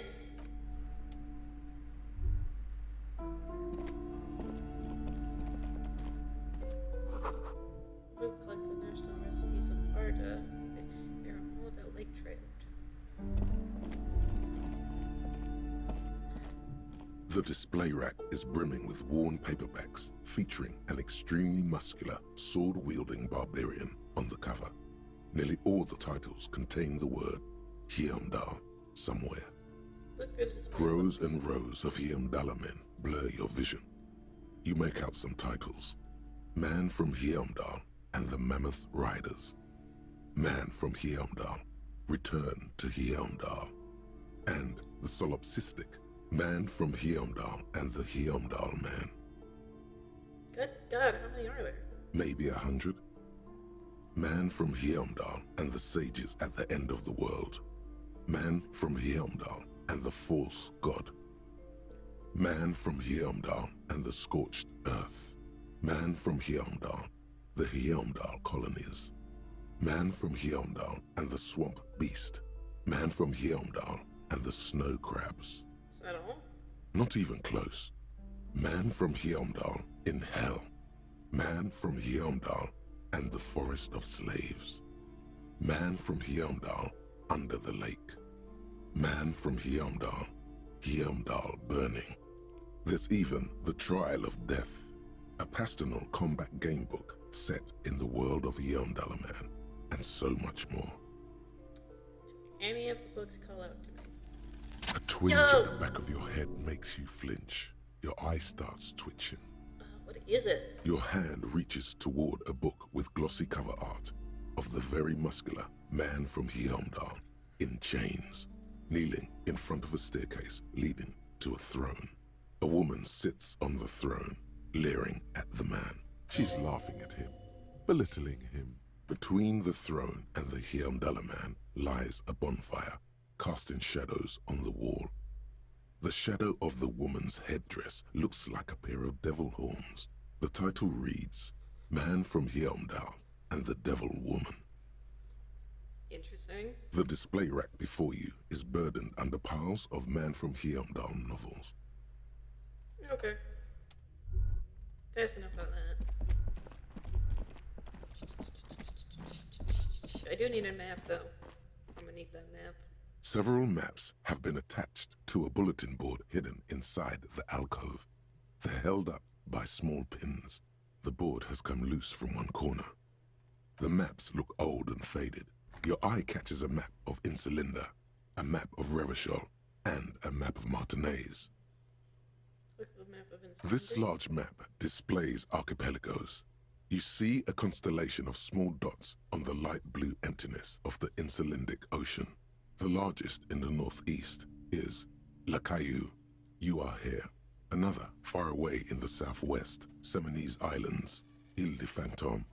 What else? Ozon, Laurentide, Fas a la Mer, Archipelagos, North Arcade Islands, all just specks of dust on the vastness of the Insulindic. On the edges of the map, the color fades into a blur of dotted lines, black and white, disintegrating into mathematics. In the northeast, a dust mite stands on the north coast of Caillou in a bookstore. It's you. Radiating outwards from you, the suzerain Revachol. With a radius of 80 kilometers, still, the crown jewel of this Isola would be barely visible. But first, can you see cities on the islands? You can, on Caillou, Revachol, a single black star, on Ozon, Fondelier, and Vilmandu, on archipelagos, Croyan Moran, Villiers, on Seminine, Olduvai, and on Laurentide, Deora of the Seven Seas. Lost little pearls of light, tiny fires in the dark. Look at the edges. The ocean breaks apart into a tangle of cosines and azimuths, all pointing into pale nothingness. Muindi is the north azimuth. Grad is the northeast azimuth. Samara is the east azimuth. Seo is the west azimuth. Isolas, they're called. Connections to other worlds. Words past the Insulindian, unknown to you. You only know you've never been there. You have little idea what they are. Distant stars, gods, but looking at them makes you feel almost non-existent. Whatever they are, the Isolas are immeasurably large compared to you, and very, very far away. Perhaps they are gods, gods of distance and outer dust. Look at the map of Revachol. The north coast of a verdant island is shattered by the delta of a river. It is the River Esperance. Countless bridges put the shards back together, connecting city blocks to river islands. La Delta says a great artificial heart in the center, teeming with life forms and construction. To the east, rolling hillsides, Le Jardin, Stella Marie, the suburbs of Saint-Baptiste, swallowed up into the megacity. They sound rich to you. This is Revachol East. And what's of the river? Hudon, it's somewhere to live. Not bad. Then there's Jamrock. It's bad. People shouldn't live there, but they do. Then Forberg. It's almost as bad, and much larger. Then Coal City. It's the worst. You feel you're just west of Coal City, somewhere above Jamrock and close to Coal City. Look at the map of Martinez. It's not really a map. It's a tourist thing. A picture postcard with buildings on it, drawn from an isometric perspective. A date in the upper right corner says 48. Still, it's detailed. Could be pretty useful for scouting ahead. You see the jagged boxes of an industrial harbor, even the whirling in rags there. Starkeep, can I buy these maps? I'm sorry, officer. The map of Martinez is the only one available. The other two are not for sale anymore. And besides, you could scarcely afford them. They're quite valuable, though they might not look it. The map of Martinez is 90 cents, though. Why is the one in Martinez so cheap? That old thing. It's an out-of-date map of a tourist location that never was nor came to be. From when some design studio people tried to spruce the place up 4 or 5 years ago. They also renovated the horse statue, set up those coin-operated viewers, and designed the new street lamps. What happened then? They didn't get that far, for some reason. A shame the project never got going. Would be nice. Oops.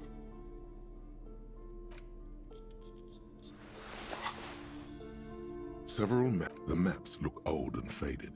Your eye catches a map of Insulinda, a map of Revachol, and slowly you move your hand toward the map attached to the board. Before you even reach the map. Perhaps not. It's against RCM policy to defraud small business owners. Fine. Always good to be informed of your surroundings.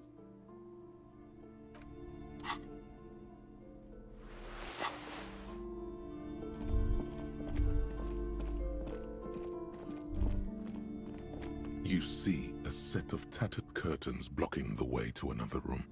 A strange cage-like trinket dangles from the curtains. Excuse me, officer. The back room is strictly for employees only. Shopkeeper, what's behind the curtains? Nothing. Now please go back to browsing the books. Don't you feel compelled to look at the books? The book... Oddly enough, the more she tries to draw you away from the curtains, the more alluring they become. It's a strange cage-like trinket.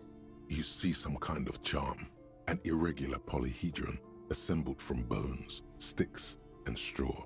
Inside, a disturbing fish head with empty eye sockets stares at you. Aside from poking at it suspiciously, there is nothing else to do with the fish head charm at this time. The curtains remain shut before you. I'm gonna open the curtain. Just as you're about to pull apart the curtains, the petrified voice of the shop owner cries out once more. Sir, don't touch that.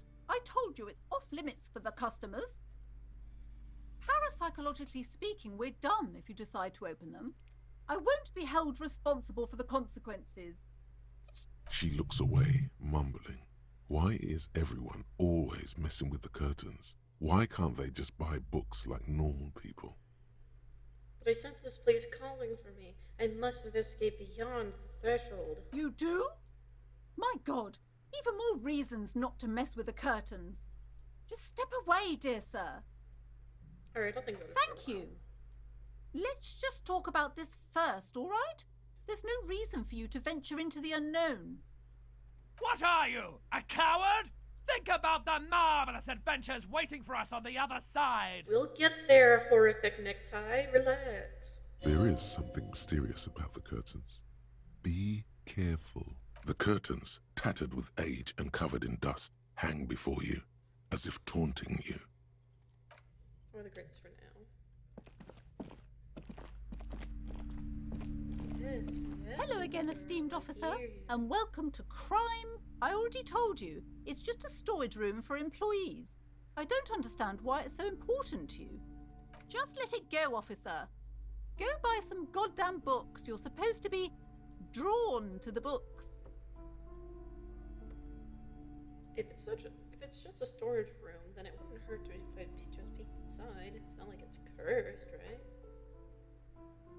If it's just a storage room, why do you have the strange trinket in there? It's just for decoration. Okay, fine. It's because this place is cursed. Just like Annette said, they don't call it the doomed commercial area for nothing. Are you happy now, officer? Happy that you've ruined everything? Damn, what the fuck? How does this curse manifest itself? The curse is so much worse than you could imagine. It's a disease, eating at the very foundation. It's the curse of financial distress, of ruin and bankruptcy. Didn't that curtain just move?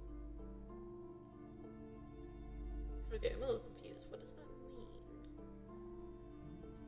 Everyone knows that all the previous companies in this building have sooner or later declared bankruptcy, and their malicious spirits are still here, feeding off bad business practices and disappointing income statements. There's something wrong with this building, I can tell you. Ever since I arrived, I've sensed an eerie lingering presence, as if I was unwanted here. Sounds familiar. Strange, I feel unwanted too. What does it mean? Truly so? Perhaps the dark energies are leeching off you. You shouldn't stay in the store too long. It may be dangerous. Why didn't you just tell me right away that that's the curse? It's not good to talk about the curse, not in detail. The negativism, it's dangerous. Talking about the void wraiths angers them. Have you sought help from anyone? Yes, I've contacted numerous parapsychologists, and even a pair of Simonese mediators. They provided me with the wards. The wards help to keep the doom at bay and protect us against the darkness that lies further in the building, even though now I fear it's not enough. Is your pendant part of the wards as well? Oh, this? No, it's a special Himian amulet, blessed by desert pygmy shamans, with a spell of compulsion. It's to compel people to buy books. There are numerous spells cast throughout the store. I had the books anointed with a different inducement spell, for example. It's guaranteed to boost sales 15%. Would you like me to take the case? I could investigate, see if the curse is real. Most certainly not. I don't want anyone who's not familiar with the psychic arts to get involved in this mess. Stay away. Leave the spirits be, so they can return to their slumber. Psychic arts? Sounds right down our alley. Let's do it. Slither up to her, you silver-tongued fiend. Show her what world-class perfidy looks like. Hell yeah. Ma'am, I came here to help. I've handled paranatural situations before. Are you sure? Don't think I haven't seen charlatans before. I have returned from the void, a paradetective from a long line of paradetectives. You're no paradetective. You look nothing like one. And you're clearly a drinker. Pardon me for being so blunt, but... Hey now, hey. You need the booze to focus, alright? The lieutenant keeps his usual stony calm. He silently picks out his notebook. Go ahead then, rock her world, he thinks. I'll compose some notes. I admit I've had my share of drinks, but only because the spectral realm is parapsychologically taxing. How do you know all this? Here we go. I am the Void Revenant. I have the powers to de-bad all the bad energies. I should have realized. A pattern lies within the fabric. The hand of fate guides us. Our meeting couldn't have been mere chance. True. Perhaps you truly are the one to deliver this woman from the doom. But I am not the only one at risk. I have to think of my daughter. No you are certain you can help us? Keep us safe? I can't allow any collateral damage to hit us. No problem whatsoever. Your family is safe. The phantoms are no match for me. If you promise, good officer, then you might be our last hope. Do you swear it? Favorite skill, bullshitting. Bullshitting with panache, I think you mean. A hand on your heart. On my honor. Thank you, sir. There's one more thing I haven't told you about yet. The entity. Do not act surprised. You know of these things, sire. Of course, the entity, for I have sensed its presence. You have? The entity takes the form of a woman, a witch probably. I've suspected that she must be connected to the curse ever since I first saw her. Did you know that she lives inside the chimney? Chimney, the passage between heaven and hell, of course. You're making bullshitting an art. You know it. You know it. Yes, that chimney is part of the building's central furnace, and it's enormous. She has barricaded herself behind some metal security curtains. God knows what she's doing there. Some unnatural magic, I assume. You should go find the entity and ask what happened to all the companies in the building. What is the source of this curse? Here's the key to the warded door behind the curtains. Take it. Oh, and please do return to me after you've looked round. I'm quite anxious to know what she has to say about the curse. What you discover in there. Unbelievable darkness and ruin. What you discover? Probably just office space. And the damn fridge. Don't be scared. Roll for now. Jamais vu. Derealization. Jamais vu. The opposite of déjà vu. Not already seen, but never seen. Everything that should be familiar appears strange and new, like some half-forgotten day in your childhood. Only now. That's the feeling you've been having. And for who knows how long. You should go and ask Joyce Messier about this. What world are we in? This is a fundamental question. Sick.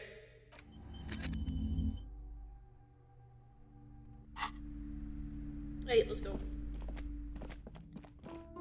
You see a dimly lit room full of dusty furniture and trash. A doorway stands in the back, covered in dozens of scary little cage-like trinkets, your shadow looming over it like an omen. Oh!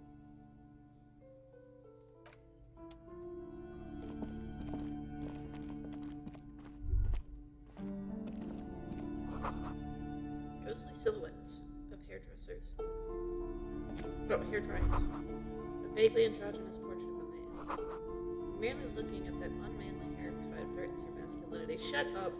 Shut up. I know who you are. Shut A up. heavy door with a missing handle stands before you, covered in dozens, if not hundreds, of little oddly shaped trinkets and charms. It appears to be locked. Unlock door with a key. After exerting some force, you manage to turn the key. It's eerily silent. The door slides slightly open, letting a draft of cold air into the room. You feel the tiny hairs on the back of your neck rise up, as if someone's standing right behind you. Touch the back of your neck. What is this? Outside, the wind howls in from across the bay. The building at Rue de Saint-Ghislain stands like a matchbox on its side, with men inside like little wooden sticks ready to catch fire. A panicking woman squeezes the pendant around her neck until it leaves a mark inside her palm. A man, a few meters away, stands frozen with a key in his hand. Somewhere inside, a spider is spinning its web. Alright, open door.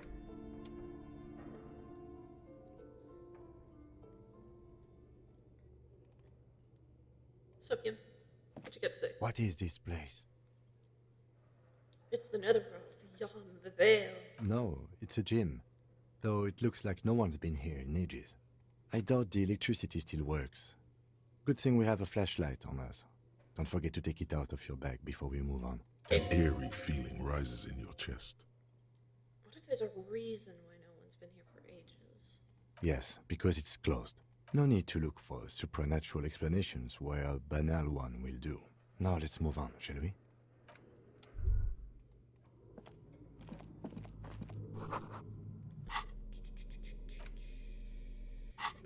Put up later.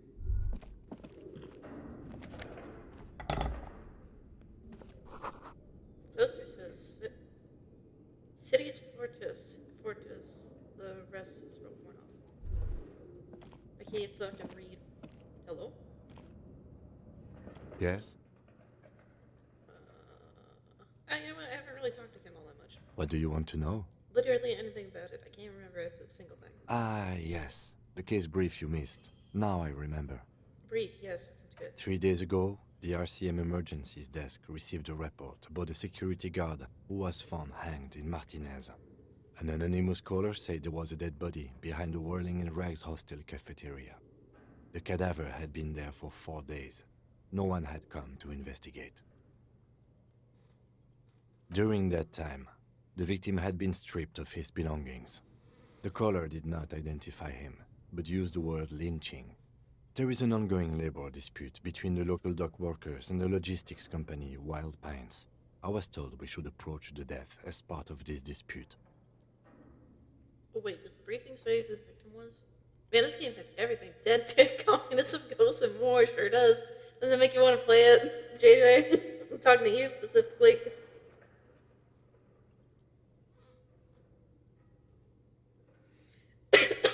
Ow. Wait, does this briefing say who the victim was? A security guard or worker of some sort, hired by Wild Pines. This was just hearsay from Martinez, of course. We need to find out the truth. Why didn't we know anything about the caller? They didn't identify themselves in any way. The tone was muffled using a device of some sort. The desk could identify neither the caller's age nor sex. Why hide themselves? themselves. There's a strong prejudice against involving the RCM in what's seen as union matters. The dock workers' union is the de facto police in Martinez. Now it appears they've started executing too. We cannot allow that. Hold on, and the RCM is... That's us, the Revachol Citizens Militia. We're the police in this city. It's funny being completely sold on a game and then being like, I'll play it later. My fucked up dogs are calling to me. Of course, yes, I understand everything now. Just to be clear, we are police officers. It's our job to find the killer. That's the case. Uncover and arrest the killer. Would you say this is a mysterious case? No, it's not a particularly mysterious case. Why not? The deceased is a security guard for a corporation involved in a labor dispute. It doesn't take a DeLorean polymath to put the pieces together. I just don't see the case getting more mysterious than that. I was thinking something otherworldly might be involved, you know, something supernatural. One of these days we'll play the game. I hope so. I hope so. It's a good game. I can assure nothing like that will happen. Do you know why not? Why not? Because it's not part of reality. The gesture resembles an orchestra conductor bringing the choir to a full stop. There's something the lieutenant isn't seeing. The universe is too irrational, too morally complex. You should convince him. If we're from different precincts, why are we on the same case? I'm afraid you and I are pawns in a pissing competition. His disdain is clear. This man would not use such an expression otherwise. What do you mean? You don't know? I assumed you were in on it. You know what I'm in on? Retrograde amnesia. Better still than an imbecilic cop-off. Cop-off? It's just stupidity. What kind of stupidity? The cop kind. Our precincts can't decide if Martinez is part of Jamrock or the Industrial Harbor. Yours or mine, as if we somehow own parts of the city. Typical street gang mentality. So we've let the Union make a mockery of law enforcement here. And now it's come to its natural conclusion. So this is a struggle over who runs Martinez. Well, sort of. It's less a matter of who gets to police Martinez than who has to. It's an orphan district, in other words. I think the dispatch desk just told both our stations about the hanging. There was quite the brouhaha at the 57th, I can tell you that. Time to settle it, they said. Cop off. But I assure you, I am not their finest or toughest, with 102 cases solved.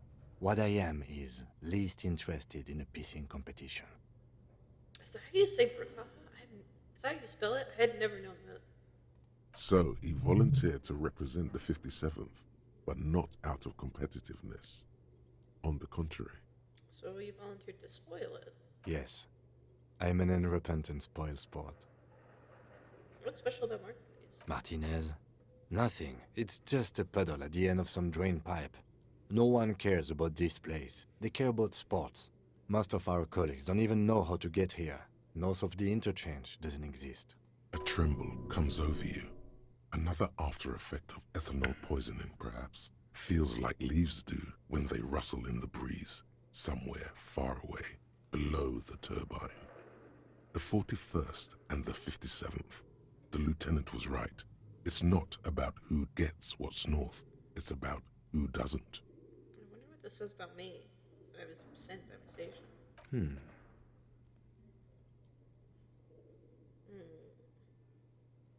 I must be an augury, an apocalyptic omen sent by my people. Can you guess my message? No. There will be a bloodletting of unimaginable proportions. Unimaginable. Oh no, it's very imaginable. We fail to place responsibility for the hanging. The harbor company see the situation is out of control, so they bring in private military, maybe a gunship. The Union responds in strength. Automatic fire. Local law enforcement solving one little homicide decides nothing. Not solving it can have real and calculable effects. Things can always get worse. Matter of fact, augury, we should move. Okay, enough of the competition then. Tell me something else. Yes, it's a wholly pointless matter. Forget I ever mentioned it. should know that I can't remember anything. No response. He just arches his brow. I feel like I must repeat this. I don't remember anything. There's heavy drinking involved. Have you tried concentrating on something other than your personal affairs? Our partner is fun of parties. Sure is. Loves to spoil them, that's for sure. There is a sudden, harsh edge to his voice, like he's tired of hearing about your personal affairs. What's wrong with the personal affairs? Not a fan. It's just the nature of lieutenancy. The RCM deploys a self-styled structure called the Decomptage as its chain of command. Every lieutenant is responsible for 2 sergeants and 8 officers. That means the average lieutenant has to deal with quite a few personal affairs. Even you know this. Okay, I feel like I should move chat a little bit. Just because it's in the way. Ugh. Moving all my stuff over. There we go. That's a little better. So what should I concentrate on? Try work. The case at hand. It can work miracles. But I'm completely lacking in basic information about even this organization we're in. Can you help me? Fine. We should get through this day first. Off hours begin at 9 p.m. If you're still having trouble then, I can give you an orientation.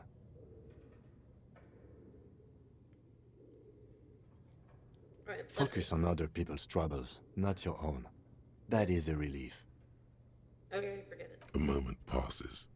The lieutenant glances at the sports watch on his wrist. I want to talk about you. Me? Yes, you. I don't see how my life is pertinent to the investigation. We'll work better together if we have a more rapport. That's a fair point. All right, for the good of the investigation, what do you want to know? You're wearing glasses. That's correct. You feel a slight urge to put the lieutenant down for this, but you can't quite muster enough testosterone. No, I don't. Glasses are cool, I guess. Are they? They're mostly just cumbersome. You could use a good, normal pair yourself. Kim, you're wearing a Revolutionary Air Brigade jacket, aren't you? What? These? It's just seasonal clothing. And those look like airman pants. Good for storing tools in. Where is this going? You see, Kim, I have this place in my head where I develop new ideas and connections. Interesting. I think it's called the brain. No, it's more than that. Anyway. In this special place, I have come to suspect that you have some kind of thing with Revolutionary Air Brigades. I do not have a thing with Revolutionary Air Brigades in particular. Just Air Brigades then? Okay, I wanted to become an aerostatic pilot. Then I turned 10 and realized we no longer have an air force. Are you sure the Revolutionary has nothing to do with this? Absolutely nothing. Thank you, but I'm dissatisfied. Good. You don't look like other people around here. That's because I'm half Seolite, or quarter. My father's father was from Seoul. So was my grandmother, but from my mother's side. It's not an interesting topic. What is Seoul? It's a part of the world, officer. A geopolitical entity and a geographic division. I told you it wouldn't be interesting. You're only making it sound uninteresting. I still want to know more about Seoul. You're barking up the wrong tree. I don't speak a word of Seolite. I've never met either one of my grandparents, and I've never been to Seoul. I'm a regular Revacholière. Tell me a secret about yourself. No. Your brain sends the signal to your lips, but they refuse the order. Something is paralyzing them. You're pretty sure it has something to do with the lieutenant's eyebrow. The eyebrow is exercising psionic control over you. It's like you're locked down. What's happening to me? Something the matter, detective? This guy's got authority off the charts. With just the flick of his eyebrow, he's able to make you his thrall. So what can I do about it? Nothing. You better hope he doesn't abuse his authority. There's a lot of it. Silently scream for help. If the lieutenant were an evil man, who knows what sort of havoc he could wreak. Fortunately, he is a committed officer of the RCM. He'll only use his powers for the good of the investigation. The lieutenant relaxes his eyebrow and you seem to regain control of yourself. Do you ever talk with yourself? What do you mean? You know, when you're thinking, do you ever have conversations with, like, your brain? I have no idea what you're talking about. So how do you know? What?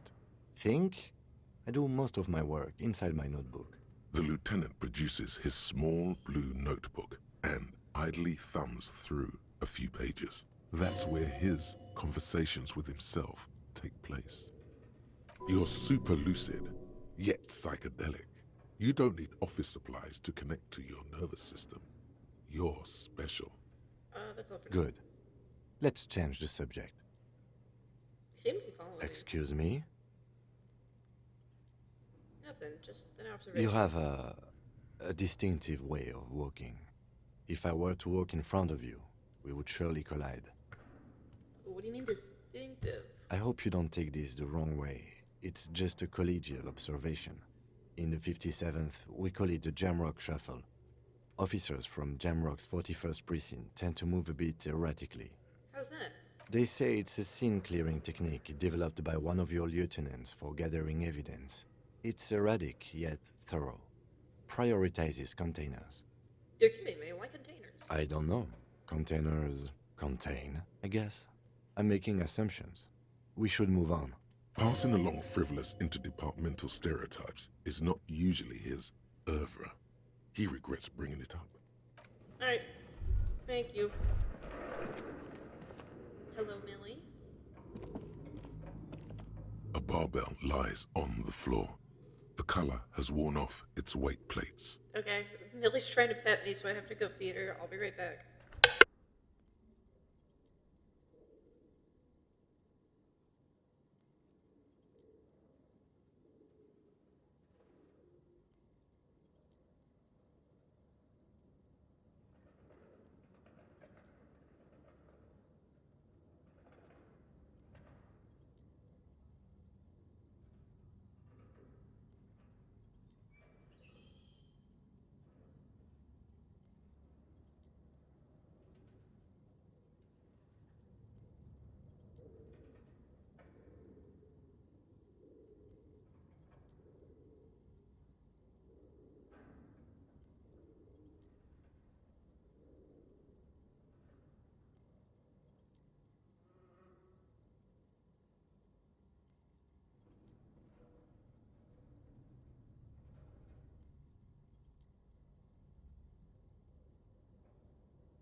Okay, I'm back.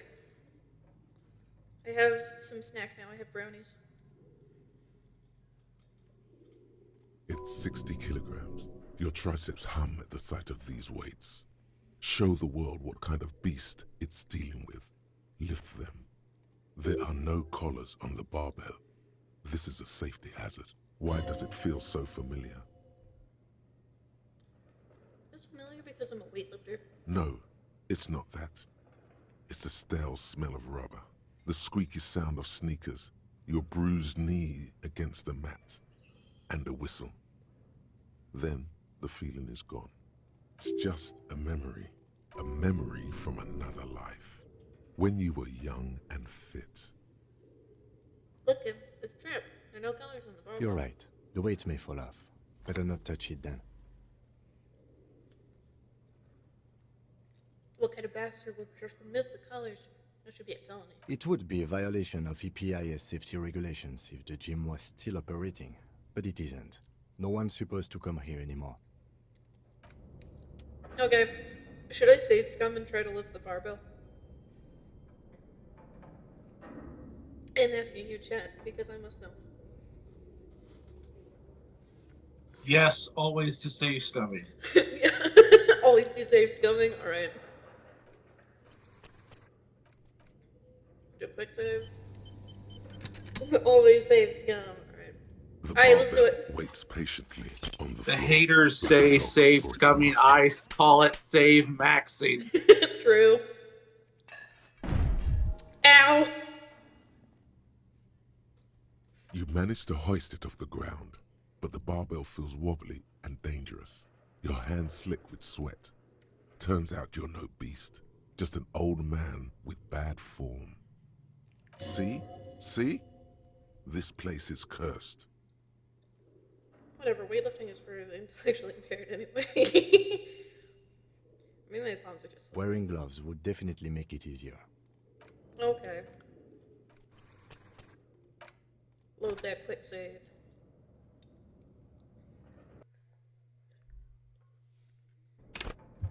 Alright, let's wear some gloves. I'm gonna keep doing this The until barbell waits patiently. Hold on. Floor, I gotta pause. like a dog Please for look its at what master. Kim is doing. What the fuck? What is he doing? Why is he standing? You know what he's doing. He's resting his chin on his shoulder.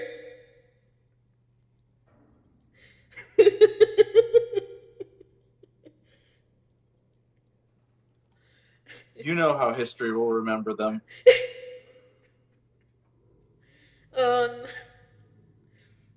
No, I'll remember. I'll know.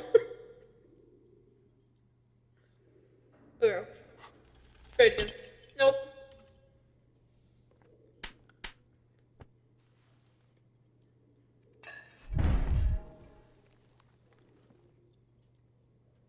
You managed to. Alright. Come on. We can do this.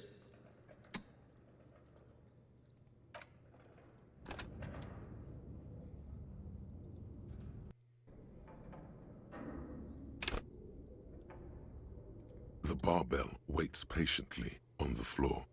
Wait. The barbell waits patiently on the floor, like Damn. a dog for its Stop. master. I'm gonna get this. I'm gonna get it.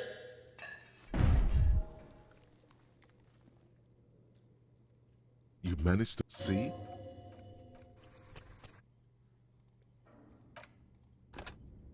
I will get this. I'm gonna do it.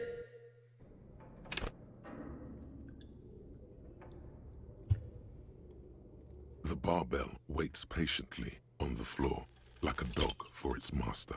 Man.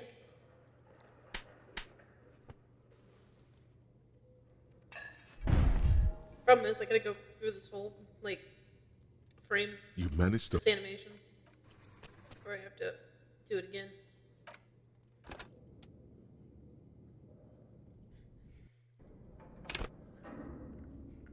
The barbell waits patiently on the floor, Yes, like did a it. dog for its master. Let's go. Lift that weight.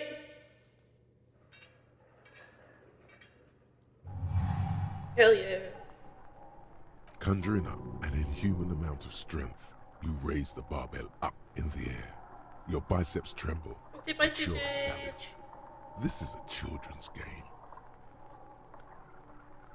I'm a true champion.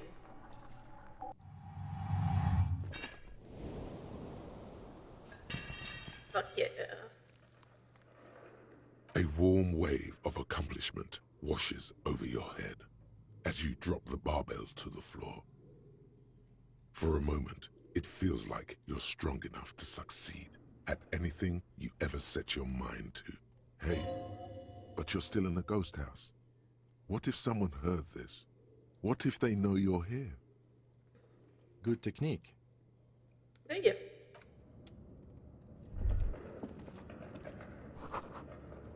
Hugs to you as well, JJ. Have a good night.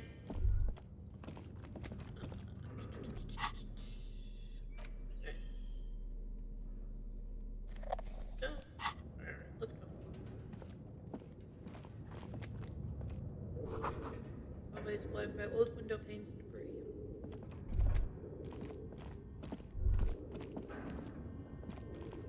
Oh yeah, this is the creepy music soundtrack. I'm gonna turn that up for this.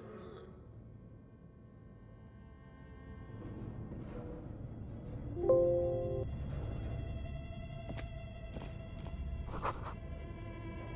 A large demijohn full of strange liquid. I've never seen that word in my life. Airship rotors covered in spider webs. They remind you of blades.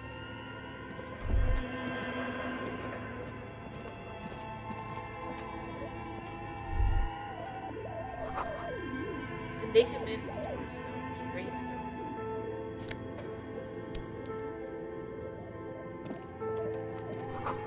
blue velvet, soft to the touch,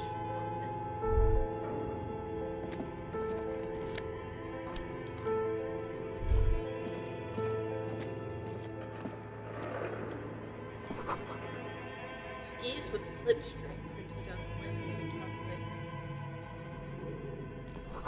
Steel rotor blades bearing a slipstring slogan. Production schedule filament. Filament memory. The cube-like crisscross of filaments feels oddly fragile in your hand. Its intricate structure covered in dust. Silver tape on the side reads, Production schedule note. This filament contains information that can be read using a radio computer.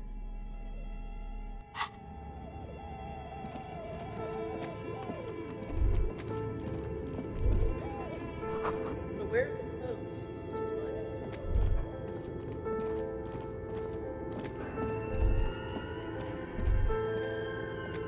An iron safety curtain curves before your eyes, folded like a bellows. It covers half the room, blocking the way into a colossal industrial chimney. This must be where the entity lives. What an odd thing to do. Nothing happens. Knock on it harder. Still nothing. No one's home. Knock even harder. Those curtains Ow! prove to be surprisingly sturdy. Your fist hurts now. Ow. If this is really an entrance to the chimney, then there must be a furnace somewhere as well. Maybe there's another way to get in. Can you please try to refrain from attacking random things? I need to find find the malignant entity again. This is the chimney. Ghosts aren't real. Didn't your parents tell you that? In any case, there's no way we can get in right now. Let's investigate further.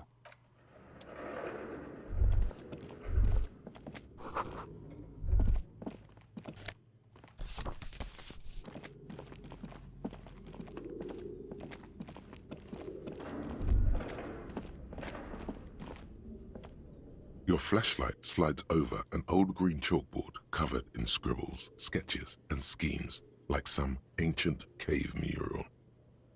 Some of the writing has faded with age, but you can still make out sections here and there. Photos and drawings have been pinned to the board. Inspect the drawings. These lithe, pointy-eared creatures appear to be different types of welkins. You make out autumnal candle welkins casting wax-based magic, translucent welkins with organs shining under their skin, and even ether welkins hailing from the vast emptiness of sidereal space. Who are all those creatures? Fantasies of a tortured, feverish mind? One of the welkins, towering among the rest, appears to be different, however. Examine the welkin. This is important. It's Vara Hamira, a high welkin, his face white and scarred like cracked marble. This is clearly a Welkin supremacist. The note says, all non-Welkin races will be purged. The Haldor, the Twarg, the humans, and even headless men, all of them, purged. Imagine a world filled only with Welkin, Green Welkin, Dread Welkin, and the High Welkin to rule them all. An inordinate amount of time has gone into drawing these little Welkin creatures. Why would anyone spend so much time on this? Some people really like building a world, I think. even if it's just for a game. Who are these creatures? Who drew them? Are they real? Are they real? I have so many questions. This looks like concept art for a project. It's not really real.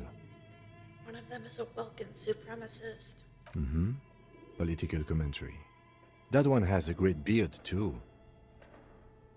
Oh, this has been educational. Let's move on from the Just look at those details. So much effort. And for what? All gone. The photo collage depicts barren, icy landscapes wrapped in perpetual night. You see permafrost and glacial landforms, dead trees grown in under the snow. Entire oceans have been frozen from shore to shore. There are pictures of settlements on dried-up riverbeds, abandoned in a storm.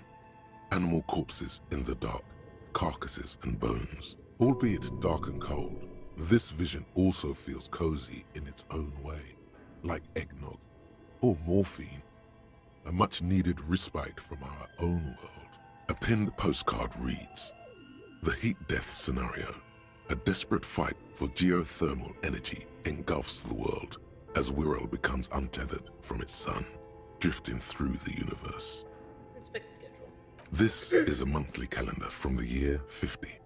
Cryptic words like sprint, daily minimi, and GPI span the marker-drawn grid, the grand scheme of production and money. Keep reading, what happened? As time goes on, the numbers in the boxes grow rarer and rarer. The board becomes an empty snowfield in the final days. Only failure and regret dwell in this region. Looks like they didn't make it. A note in the bottom left corner of the chalkboard says, "See the prod schedule filament for details." The handwriting is only partly legible, but you can still make out 3 slogans: "Call in, tune out," "Wirral untethered," and "Heat death of the universe." Outside, a cold wind wraps the building in its bosom. Snowflakes in the wind. An old woman passes what the locals call the doomed commercial area. She tries hard not to look at the bookstore windows. It's unwise. This old fireplace is covered in lines drawn in blue and red marker, the mesh spreading over the stone like blood vessels on alabaster skin. It looks ghostly and strangely ancient. What am I looking at? Radio frequencies, it seems. UKV 123.6, UKV 123.7, UKV 123.9. Some written notes, too. Sparse and cryptic. Radio frequencies for what? Unclear. It looks like a cardiovascular system split into veins and capillaries. Very advanced. So we're dealing with something medical here? You think so? The web is comprised of radio stations, all lead back to one red heart, titled the Game Master Frequency. A note says, this one can listen in on any station it wants. If it's a game, then who's playing? Whoever decides to call in to a call-in station, it looks like. All of this is gone, left unrealized. There's no way a little basement studio working here could pull anything like this off. My God. It's as if the less money they had, the more ambitious their project became. Why do you say that? The schedule. I know doom when I see it. The company was running out of funding. What else? Nothing. It's just lines on marble. An echo from times long gone. No one has used the fireplace in ages. Let's see.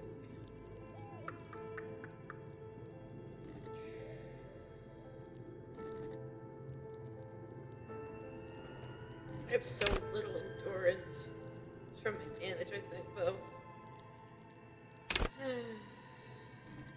Should I go for this? I do like drama, but I also like perception. Let's see. What haven't I done yet? I think. Where's the hangman who I haven't done yet? Or I did try it, but I didn't really get to it.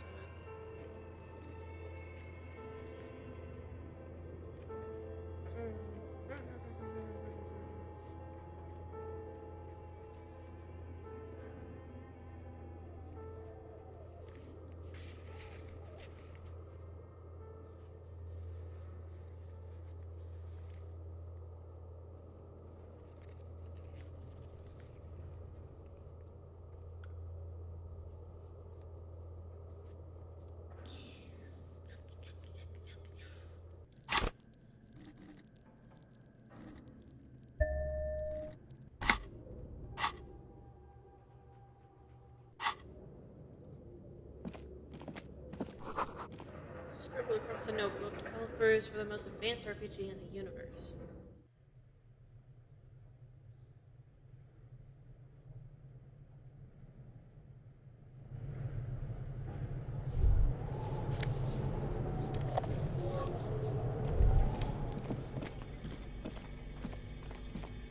You see a terrifying ice bear with a strange compartment in its belly. The door is covered in frost, and the bear's eyes are glowing red. The bear looks oddly realistic. Is it taxidermy? A gust of freezing cold air rushes to greet you. You hear a low grumble as the bear regulates itself. This is the inside of a refrigerator. The lieutenant takes a peek inside. His hand has found the holster of his gun. Thanks, Kim. It's the fridge, remember? Of course. A giant ice bear-shaped fridge. Just what we were looking for. Let's see what's inside. The shelves are empty. All you see are crumpled ice cream wrappers with the brand name, Revachol Ice City. A handwritten note has been attached to the door. The fridge is huge. You pocket the note and the little fridge magnets keeping it on the door. Same one with the ice cream. A friendly cartoon bear smiles back at you from a glossy cellophane wrapper. It looks nothing like the fridge. The paper still smells of vanilla and chocolate. What is the giant bear-shaped fridge doing in an abandoned cellar, in the first place? Good question. It looks like an ice cream fridge. So they tried to sell ice cream from this hyper carnivore? I know. What an unfortunate marketing choice. What is even worse, the bear is still costing them money to this day. The fridge buzzes with energy. The electricity bill on this thing must be catastrophic. It's clearly the fridge. It looks big enough to fit enough for 2 corpses. It's certainly an eccentric choice, but it is capacious and cold enough, too. But the optics on this are awful, he thinks. We need to be as silent as we can. Your visual confirms you could fit 2 more bodies in the ice bear fridge. Shall we go and get the body then? Yeah, I'll okay. take the head, you take the feet. The stairs won't be easy, but we'll manage. Okay, let's do this. The body is heavier than Actually, stinkier. that was It really takes half an hour to stuff it into the fridge. Wow, The that noise lieutenant is super takes a fucking step loud. back to admire your handiwork. Wow, that noise was super fucking loud. I don't know if it was loud on anyone else's end. It was so loud on mine, though. It was pretty loud. Like it was. But still though, it definitely got its point across. Sure did. I feel like I should reread what the narrator said because the noise was so fucking loud I couldn't hear what he was saying. Oh, I was like, go for it. Okay. The body is heavier than you expected and stinkier. It takes half an hour to get it down to the basement, then 10 more minutes to stuff it into the fridge. The lieutenant takes a step back to admire your handiwork. Beautiful. A dead body in an ice bear fridge. This is some of the best police work I've ever done. Really? You think it's good work? No, not really. Look at that. What have we done? We stuffed a dead body in an ice bear fridge. This story does not leave this room. Okay. He means it. He doesn't want to be the ice bear cop.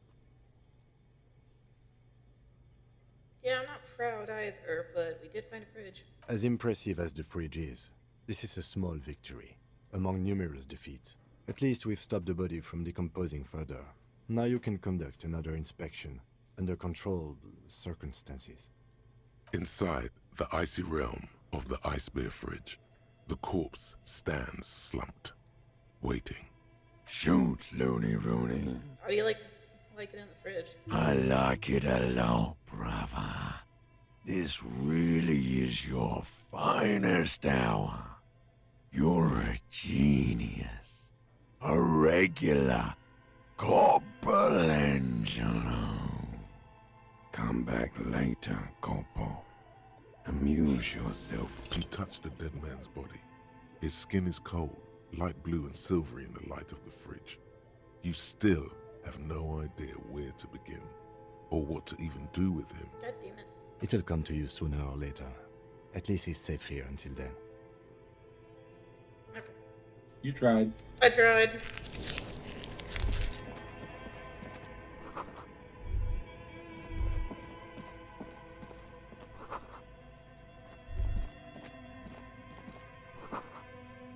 Flashlight casts a shadow. There's a hidden doorway here.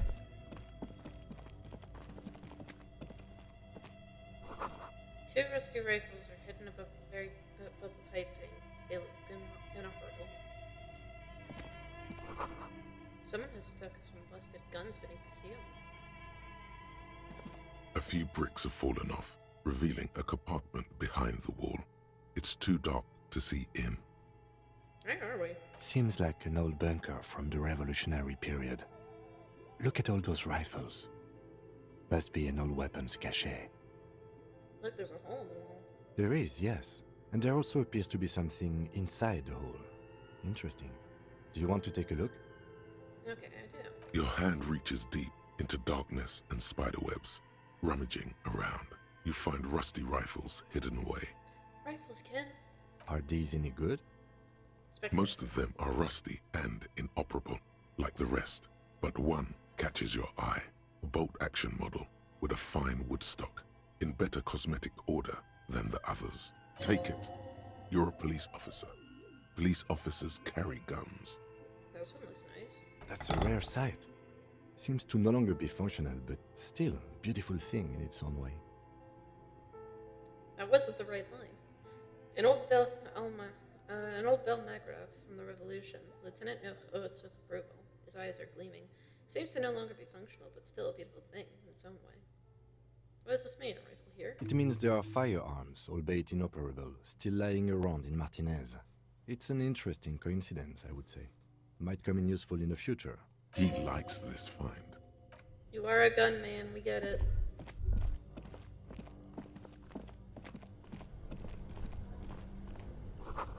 Frozen ice cream maker, that's still run. He has to be a gunman. Clearly, this is America. Yeah, he's the cop guy. He has to like the gun. The note is written with a blue pencil on a piece of lined office paper. The kitchen magnets have left spots on its surface. Does it say anything interesting? This is tangential at best, but the lieutenant's detective instinct is still active. Someone has scribbled, S. I can't believe the off-site copy is still here. The illiterate ginger kid keeps stealing stuff from the studio, so I had to hide it somewhere safe. You'll find the filament memory with the off-site copy in the frozen ice cream maker. Please take it home, ASAP. It's important. I'd do it myself if I lived in a civilized place with a freezer. Take care, Sully Swaff. I wonder who wrote that note. Someone who owns a radio computer? My guess is as good as yours, officer. Alright, Megan. What's the filament memory? It belongs inside a radio computer, storing its memory. It's like a tape. You listen to disco tapes, right? It's like one of your disco tapes, only for a computer. It's like the production schedule you found. Only this one's an off-site copy. Who's the illiterate ginger kid? Some local miscreant, probably. There are tons of them running around in Martinez, ready to stir up trouble. We usually dispatch our junior officers to deal with them. Do you have any idea where the frozen ice cream maker could be? I don't know. I assume it's somewhere close to the ice bear fridge. Didn't you see one right next to the breaker box? Oh yeah, I'm looking right at it. This orange machine is buzzing like an old submarine.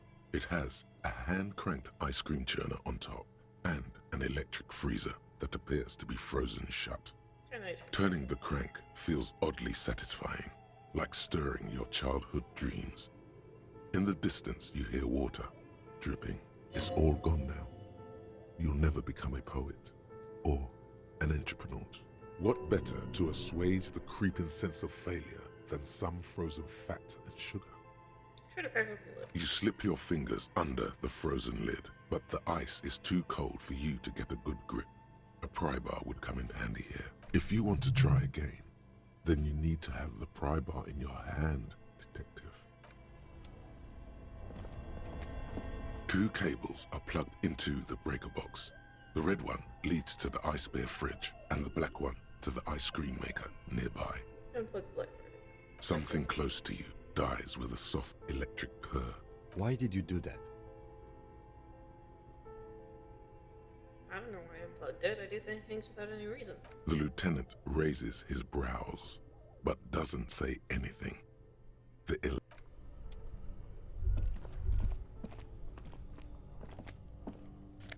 Oh, hell yeah. New shirt.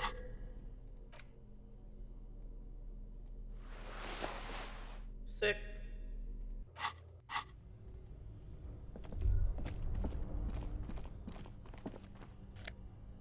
Oh good, I have stuff to heal myself with now, thank god.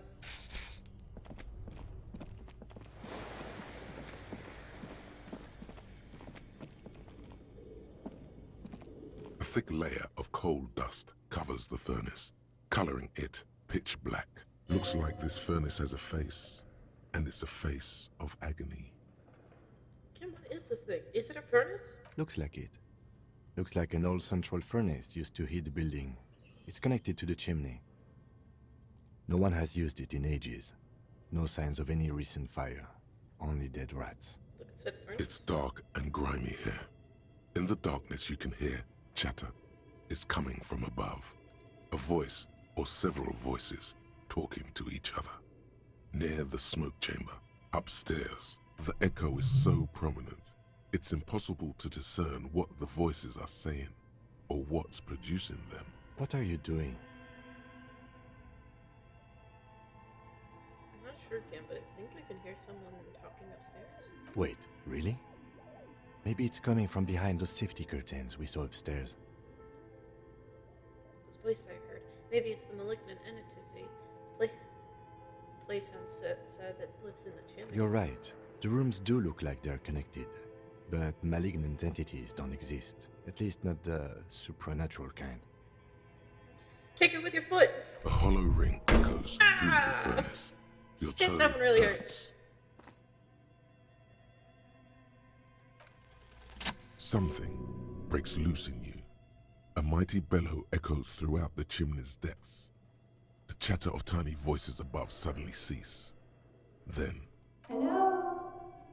you've awakened the entity. I summon the ghost of this doomed commercial area. Speak! Answer me, spirit! Hello? Did you say anything? I can't hear you. Please come upstairs. There's a safety curtain on the second floor. I'll open it. You hear a low rumble upstairs. The sound of a curtain being pulled aside. Oh, I can actually hear that in the game. After you, officer.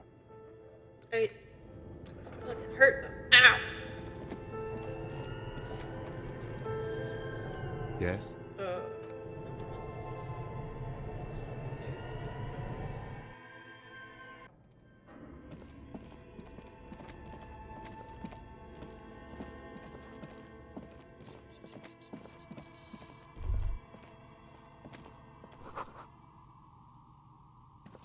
Tray is full of dice, colorful polyhedral dice, hundreds of them. The candy dispenser has been repurposed to contain thousands of dice.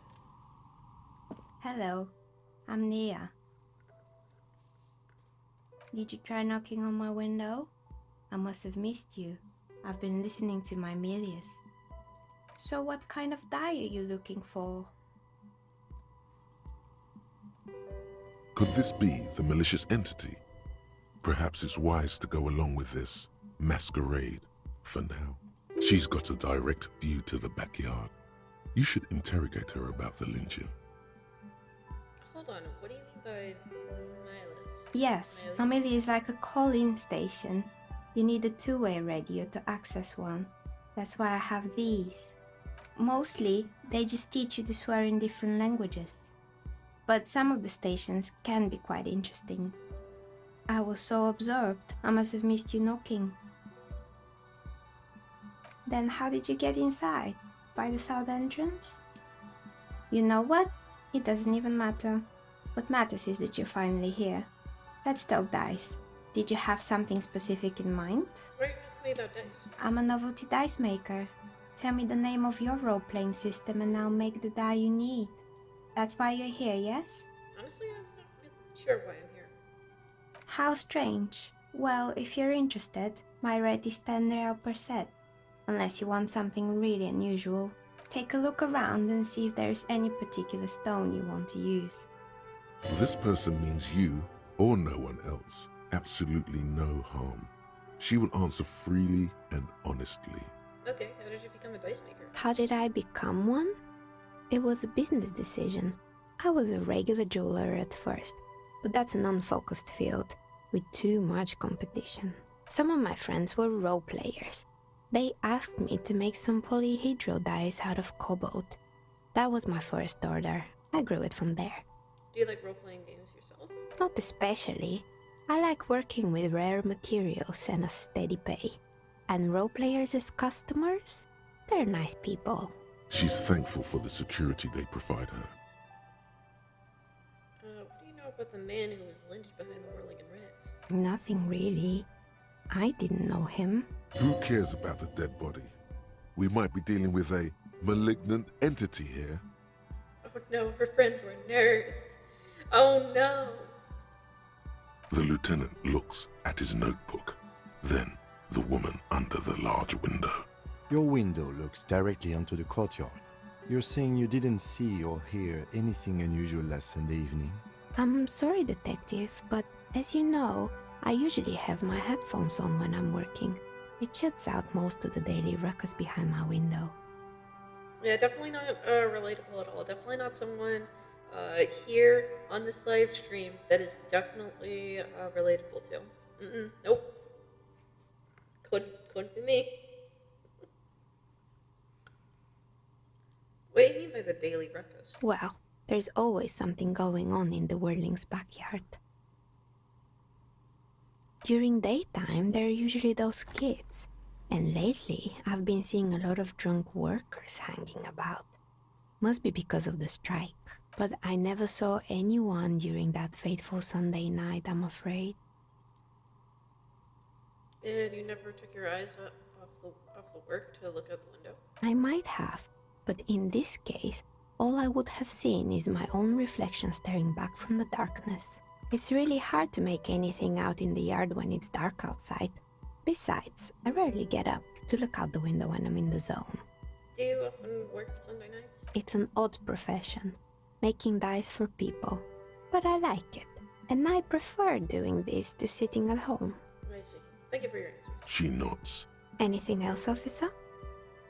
Hey, where are we anyway? What is this place? We're inside the chimney of an old central furnace. It's strange, I know. She looks at the ruddy bricks that make up the walls, even though they've been repainted, there are still signs of coal black suits here and there. But when I arrived here, all the other rooms were taken, so I had to build myself a makeshift home. Besides, I don't really have to pay any rent here, so that's a plus. Plaisance was right. There's an entity living in the chimney. You should ask her about the curse. Creative. I've heard this place is cursed. Did you know that the people call it the doomed commercial area? I've heard the stories, but I don't think those stories are true. Wait, how do you explain what happened to all those companies then? It's just capitalism. We only hear about tales of success, so it's often surprising to realize how many ventures actually fail. Plaisance is the one who sent me. She's convinced that the place is swarming with malicious energy. Plaisance, the bookshop lady? I've heard that her business is doing rather well. Have the energies spared her somehow? Actually, the bookstore isn't doing that well. There are hardly any customers, and she has to exploit her own daughter to keep the company going. Oh, right. But it's not just the bookstore that's still up and running. What about the whirling in rags? Some people say it's part of the building complex. Hold on, the whirling is part of the Doom commercial area? You could say so. Both houses were built at the same time and under the east of the Commerce Central project.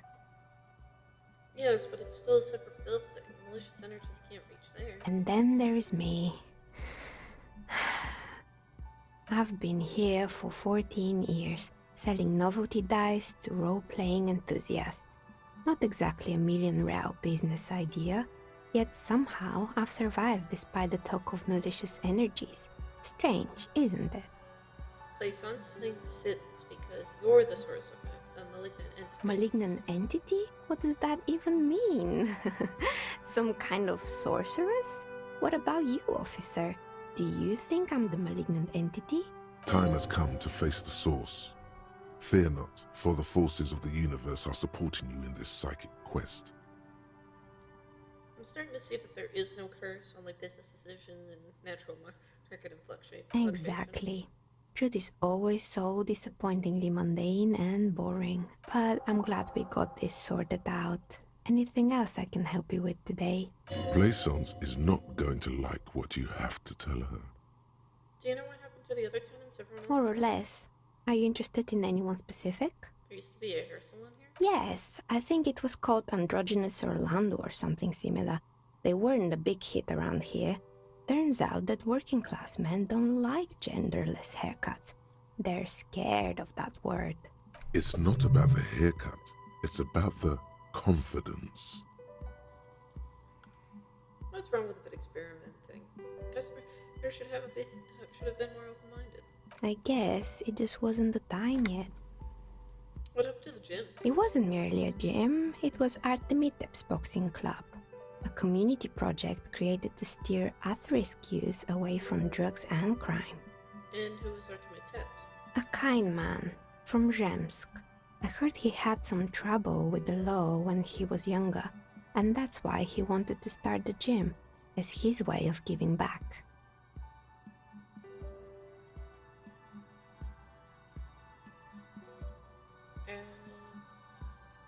How did that community project work out? It didn't.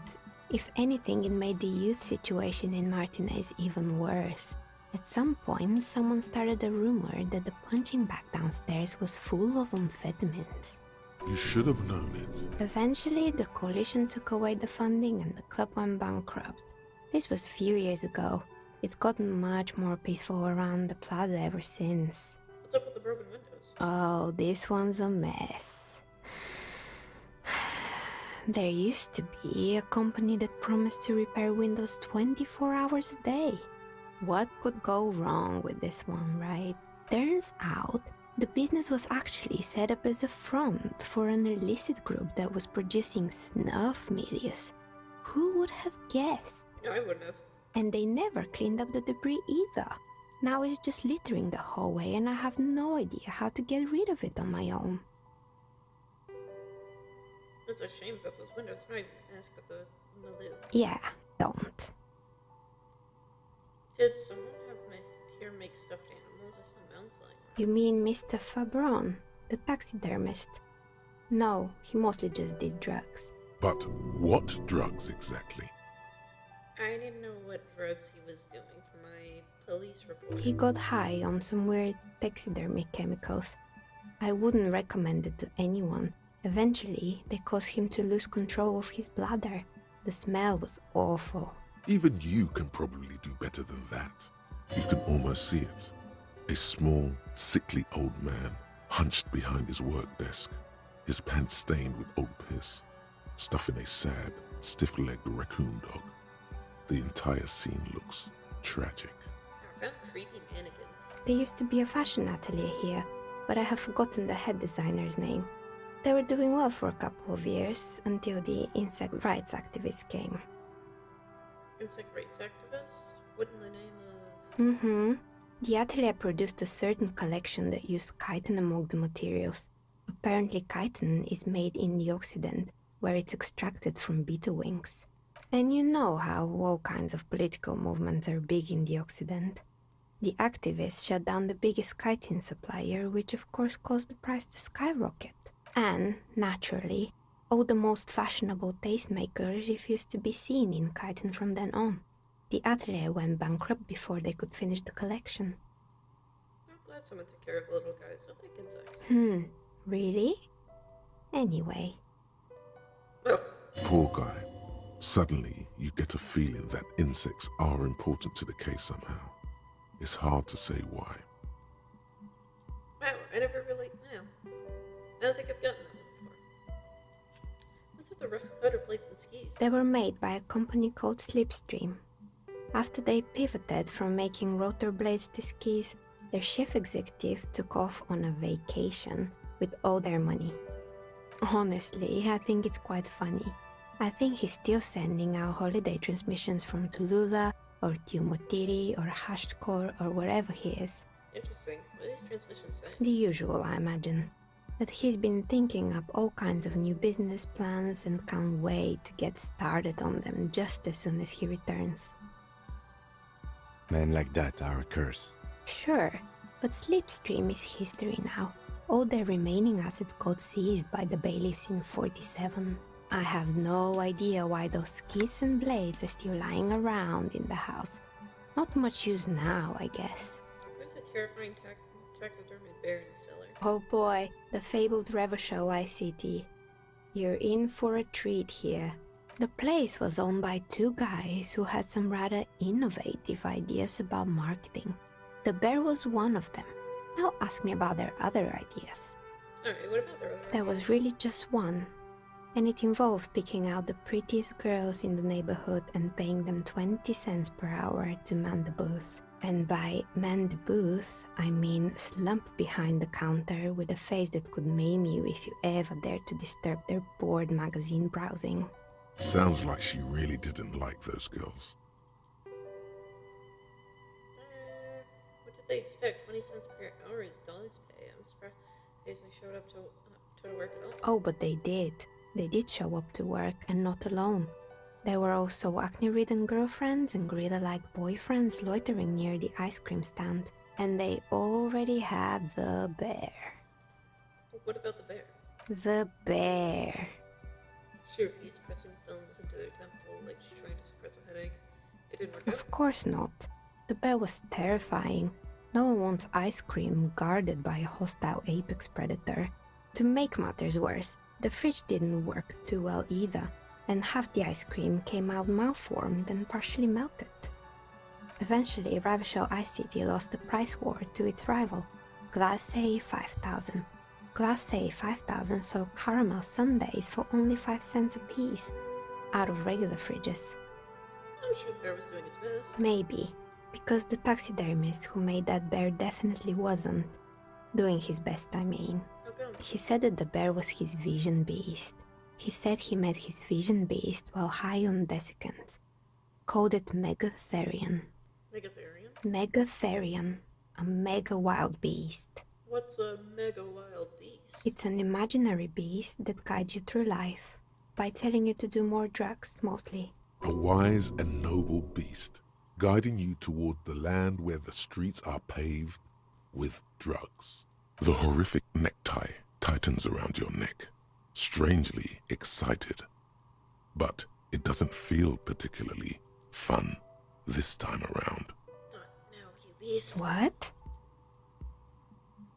You ever feel like your vision beast is trying to blackmail the fun out of you? No, officer. I don't have a vision beast. Normal people don't have vision beasts. Only drug-addled madmen like the taxidermist do. What about horrific neckties? Do normal people have horrific neckties? Neckties? I guess they do sometimes, officer. But I don't understand how it's relevant to our discussion. Anyway, now you know the story of the fallen ice cream empire. The temperature has dropped in the cover of the night. You see frost on the windows. Anything else? Actually, I have Good. questions. I hope it clarified things a bit. What else? Okay, I'd like to order Of course. Tell me what you have in mind. Do you know the Whirl Untethered setting? I want to talk about that. Ah, yes. Fortress accident. It's too bad they never finished their game. The Whirl Untethered die is a variation of a standard role-playing die. Only, instead of plants, it uses motifs of ice and death. And loss, of course. I'm thinking something made from alligator jawbone, cast in black resin. The reptile bone is as white as ice and dead as, well, death. For 7 real, I could have it ready in 8 hours. What's a standard role-playing die? It's an icositetrahedron, a 24-sided die that can produce results for 2-sided, 3-sided, 4-sided, 6-sided, and 12-sided die with a single roll. Technically, you can also use it for many other sizes, but you may need to reroll results. What do you need to cast in order to... Untreated cast bone is porous What do you and need prone to chipping. Cast it in something hard like resin though, and voila, it's perfect. It's a deal. Great. See you in 8 hours then. Was there anything else? I'm good, thanks.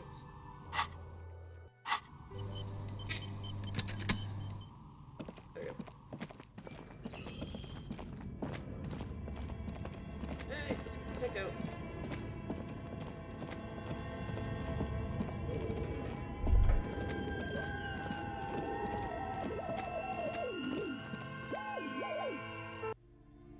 Let's go with my flashlight.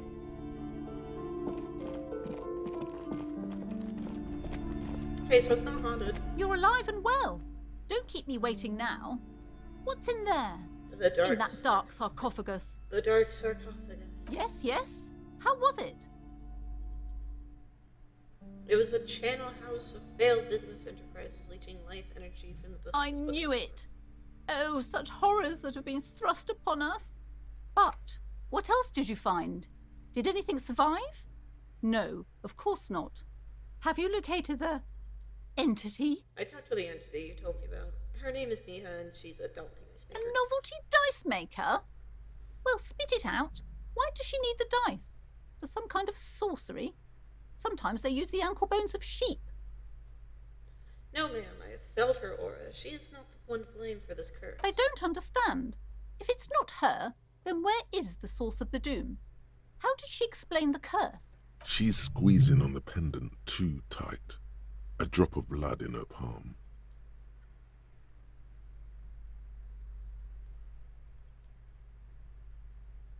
There is another entity, more malignant, pulling the strings in Martinez. Perhaps in my travels I will cross paths with it. A third order presence, yes. A great, dark relief washes over her. I've heard of these triactors. In certain occult literature, that's too dark to dwell on for too long, and definitely not in the presence of my daughter.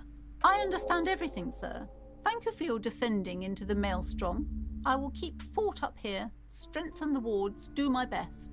And if you happen upon the third entity in your travels, may the Lord be with you. Well, this has been absolutely educational.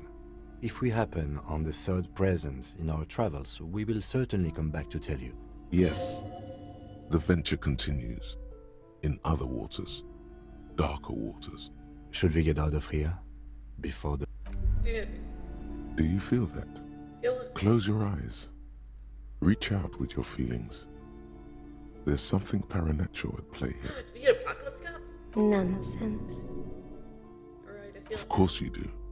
You don't even know what it is you're feeling. But you can feel it. That's the mark of a true remote viewer. The time has come to connect to RVD HQ. By establishing a connection, you'll have proved yourself worthy as a remote viewer. Close your eyes. Everything all right, detective? Shh, I'm trying to connect with the remote viewers division. This again? Come on, detective. The joke has gone on long enough. No, it hasn't. We gotta keep this bit going. Ignore the lieutenant. He's never connected with anything paranatural.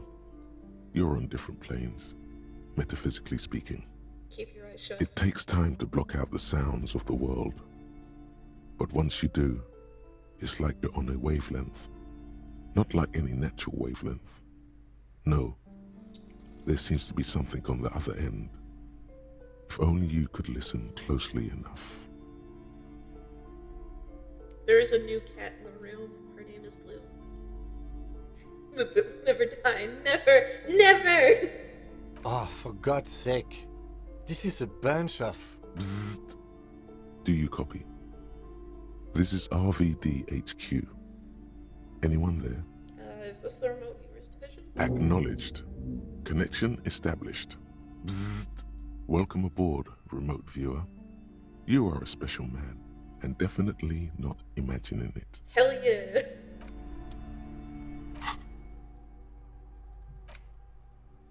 Close your eyes and let the consciousness surge forward. A sharp pain fills your body and as the inner eye opens violently. A cascade of presences, some benevolent, some malicious, flicker into existence around you. An ocean of souls, different minds, different languages. There's so many of them, and their thoughts are so loud. It's scary and hard to control. But rubbing her temples with your fingers seems to help a bit. Do that. Yes, good. Now you just need to concentrate really, really hard. Which they get. I'm thinking of getting a new thought, but I'm not sure which one I should get. So I'm thinking of either getting the Mazovian Socioeconomics, where the remote view is the division now. I gotta look up what the things are for it.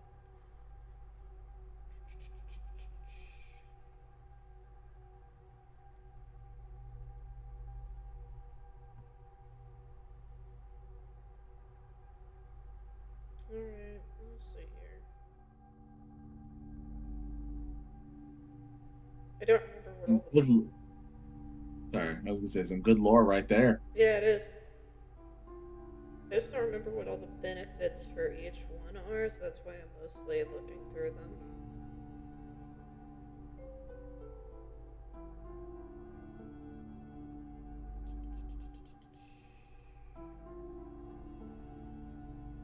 Buffing dialogues give +4 XP, but -1 in visual calculus and -1 authority.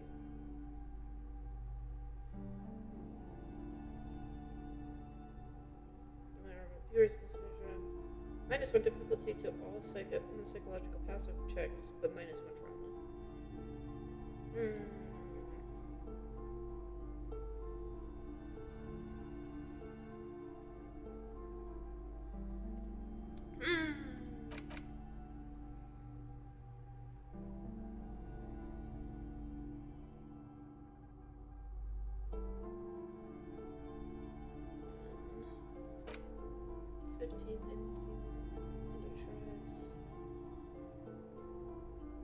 Plus 10 cents for all green orbs clicked. Learning cap for civil warfare become raised to 6.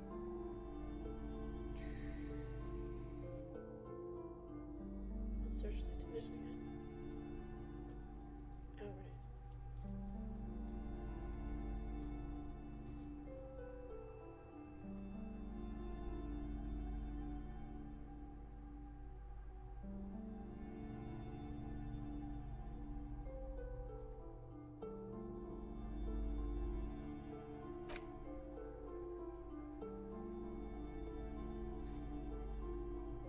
Maybe I should pause for a little bit until I can get a new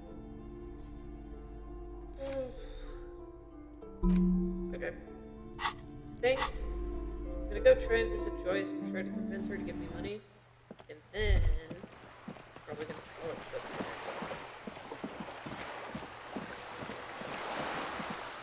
I kinda wanna end the day with her. It's kinda something.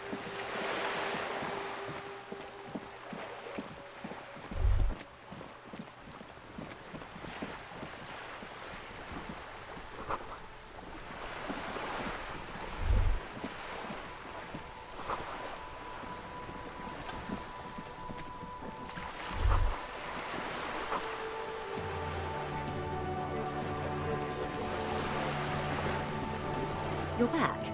Good. What can I help you with? Mazovian socioeconomics approved. Voila, you're doing it. Seem rich, can I have some money? Why, yes, I am rich. How much money do you need? Hopefully not too much. I couldn't bring all of it with me. She's surprisingly nonchalant about this. Could it be that she somehow knows more about your predicament than she's letting on? I need 100 real. That's a good sum. Not too small, not fantastically large. She removes a few notes and hands them to you. The paper is cold and oily to the touch. Whoa, whoa! Did you see how easy that was? Ask her for more. Toot toot, train to Moneytown. Should we ask her for more? I don't think she gives anymore if I do ask her. Fuck it, I'll try it. This may seem like odd behavior for a police officer, man, but it's a perfectly common side effect of his unusual medical episode. Yep. It's all right, Lieutenant. I really did bring as little cash with me as possible to avoid attention. So here you are. The last bit of filthy lucre I can share. Holy shit, that worked? So, I hope I didn't just bribe you, officer. It may not be technically illegal under the Emergency Act, but still. I'm an honorable policeman. One of the good men around. You're right, ma'am, that donations are permitted under the Emergency Act, unseemly as it may be, as long as they are properly logged with the precinct. Which he most certainly will do. Now, how else can I help the RCM today? Thank you. It's the ledger you found in the trash. A cabbage of papers hanging from the board, with the permeables drawer inside. Without resistance or sound, the two panels move against each other. The compartment is now open. Inside, it's slightly, ever so slight, arson, but you don't exactly close them. It's proving to be harder than expected. You just don't have the intellectual rigor to patch the quilt back together. Try again later. Damn. Okay. I thought I could pass some time, but I guess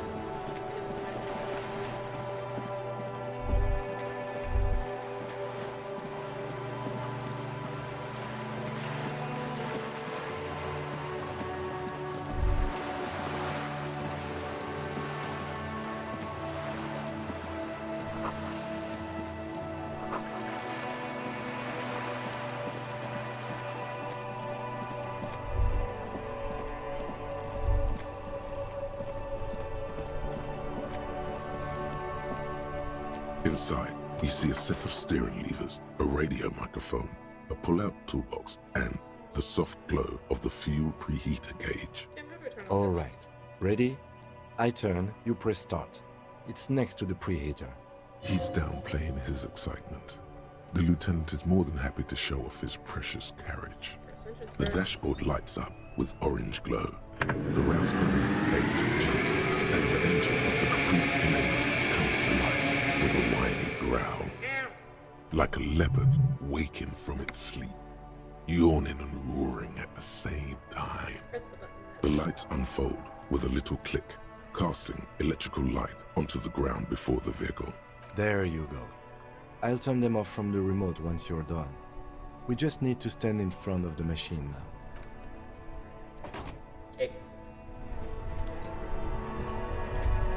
As you hold your ledger's clip under the headlamp, an iridescent hologram appears. A street grid and the veins of a great river. A familiar sensation washes over you. There she is. Revachol West. Around the borders of the watermark are dozens, no, hundreds of micro-perforations. The rectangular watermark is overlaid with the logo of the RCM, and yet the major arteries of Revachol are all recognizable.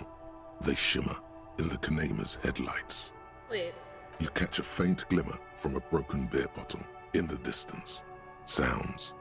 Two men engaged in a drunken argument, followed by the closing of some distant window. In the middle of a broken plaza, illuminated in a cone of light, two men, one slim, the other sturdy. They are on the city stage, but only one of them knows his lines. Ah, Martinez at night. Where are we on this? Let me see. Right here. Seems nice. No, it does not. There are many of them, and they are divided into 3 separate rows. The first row has 18 dots. Not bad. Not bad for what? You don't even know what it means yet. What about the next one? The next is the longest. It runs all the way around the border, and then some. There are so many, it's hard to count. More than 150, at least. Maybe even 200. What about the last row? The last row has 3 perforations. 3? That's it? That's it. Hey Cam, what do all these holes mean? Those are perforations. They represent your record as an officer of the RCM. They are your statistics, as it were. I should have guessed you'd keep a record. Officers often do. Let's take a look. The first row represents your years of service. 18 years. Okay, not bad at all.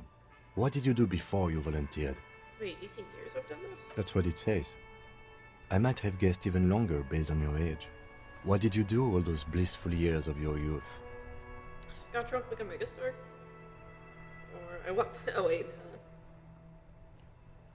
I walk the land telling whores and liars at the end of the end to come. There are 9,855 days remaining. Cool. I'm glad you joined us. Not a lot of money in doom crying. Let's move on, shall we? This next row, the one that wraps all the way around, is your number of closed cases. Closed is good. It means finished. You've got, let's see... Wow, more than 200. Is that a lot? It's quite a lot, even for someone who's been on the force for nearly 2 decades. Usually, clearing more than 10 cases a year puts you in the 90th percentile of all RCM officers. So you're saying I used to be a super cop? Call it what you want. You were a valuable member of your precinct. Now, let's look at the last row. Right. Those are your confirmed kills.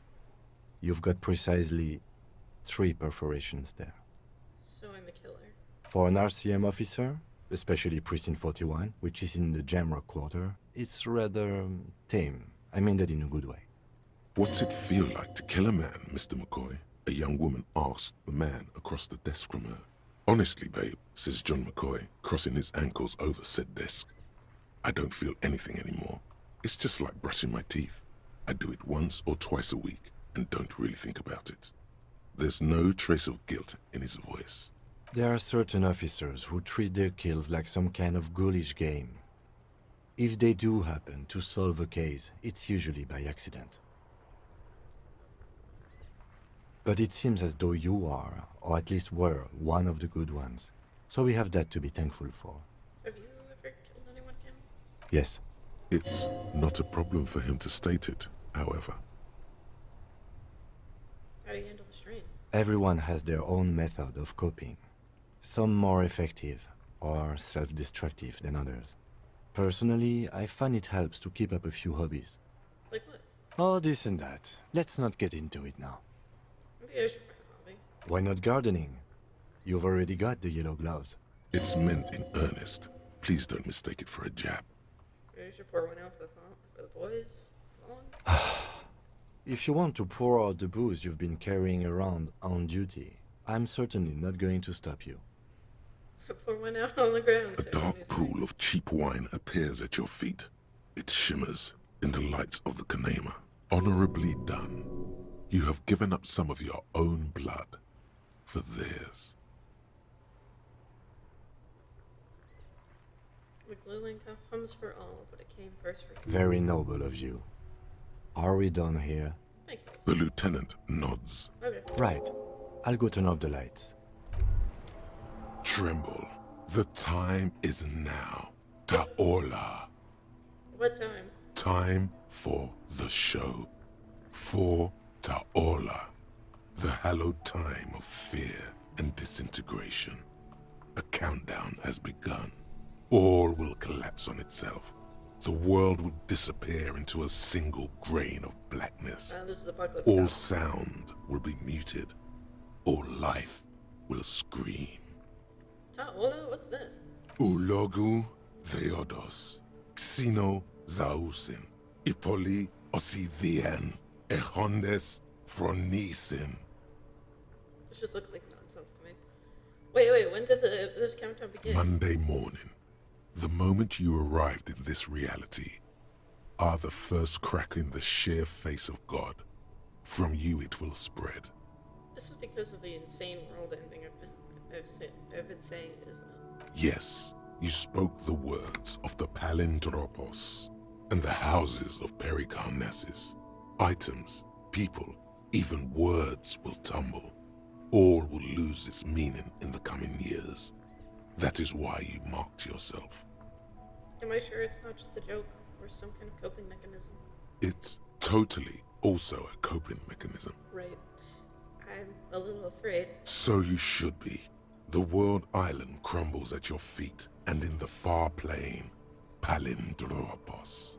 Perhaps. Just a thought. This has something to do with the hangover. I do think the world might end soon.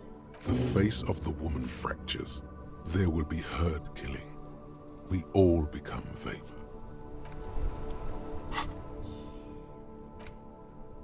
Hell yeah, let's internalize this.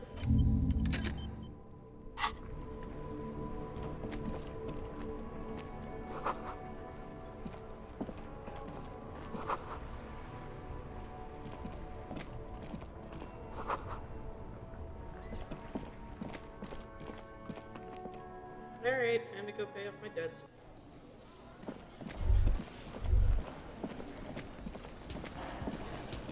Can I help you? Here's a treasure. Thanks. I hope you found what you were looking for. I found the victim's clothes. How strange. I certainly didn't put them there. Could someone on your staff have put them there? Sylvie had the keys before I got here, and I can vouch for her. I can vouch for all my staff. None of us would tamper with the crime scene. Who else has keys for the trash container? The trash collection service? CS Municipal. I don't see why they would put anything in the trash, though. Ah, the elusive CS Municipal. I doubt we'll be able to track down who was sent here last and when.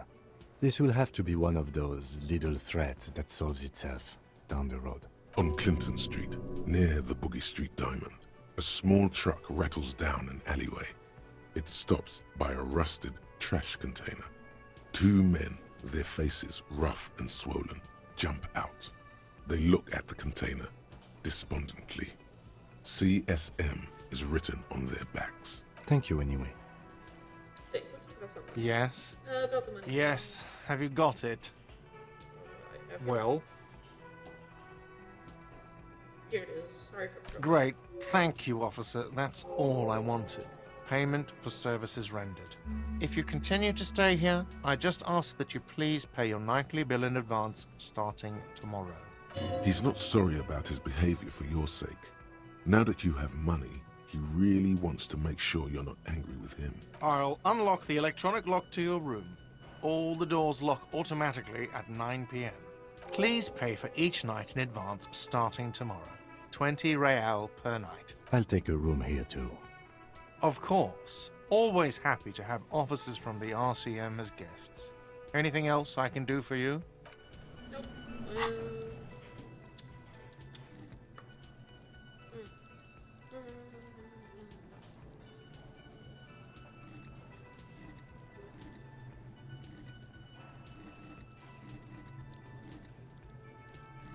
Yeah, let's put a plate monitor.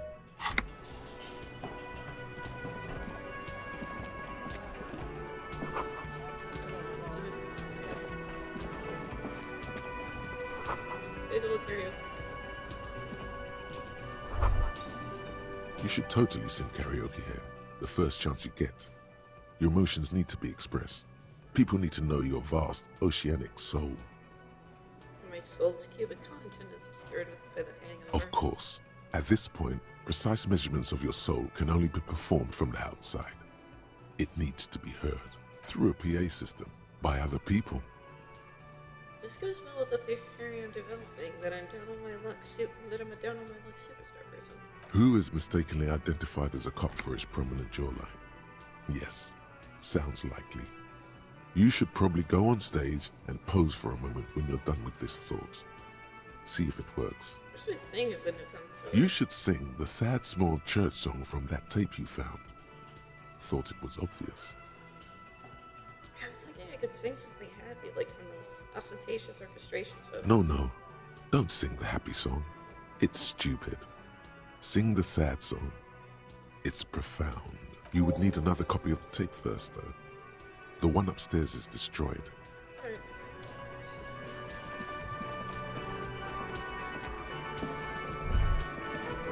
This feels right.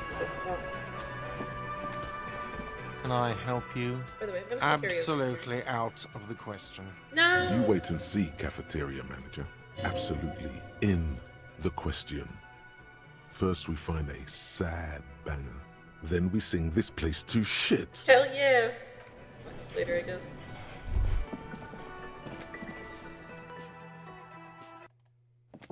Okay, time to end the day with Kim.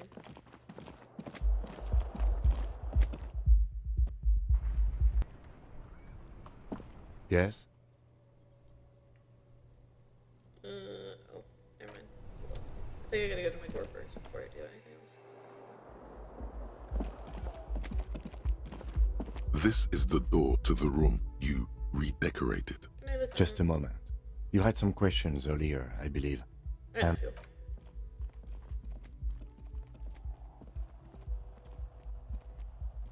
The air outside is brisk. The lieutenant is silent for a moment. He listens to the traffic hum. Then, Where shall we begin? We should talk about the investigation, first and foremost. But I also remember you wanting to discuss the RCM? I didn't know you smoked, Cam. I have a cigarette every night when I go over my notes. It's something of a ritual. oh man, he looks so devastatingly cool with that cigarette. I think I may want to pick up smoking. Do you have any more cigarettes? I apologize, but I only brought one with me. I have exactly one cigarette every night while going over my notes. How'd you get so cool? You mean this? This isn't cool. It's an unnecessary trial of will and unhealthy. Keeping the habit within the parameters he's given himself takes a lot of focus. It would be easier to simply quit. Yet, were he to quit, he would lose the cool factor. This man relishes his cool quite a bit, below it all. Yes, it's been a long and eventful day. How do you think the day went? Well, we inspected the victim's body, so that's good. It was not easily approachable in that state, but we did it. Our inspection could have been more thorough, as it always can, but we have some leads we can follow up on. Then you shot the body down, which was quite a shot. I was inspired by your confidence.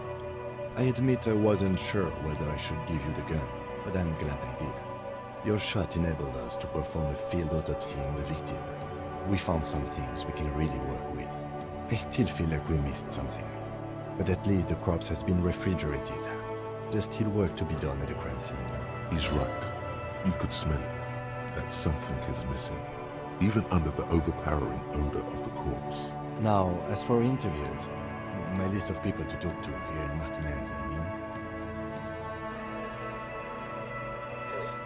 That's my forte. I like close talk. I understand what communication is. I'm glad we can agree on that, at least.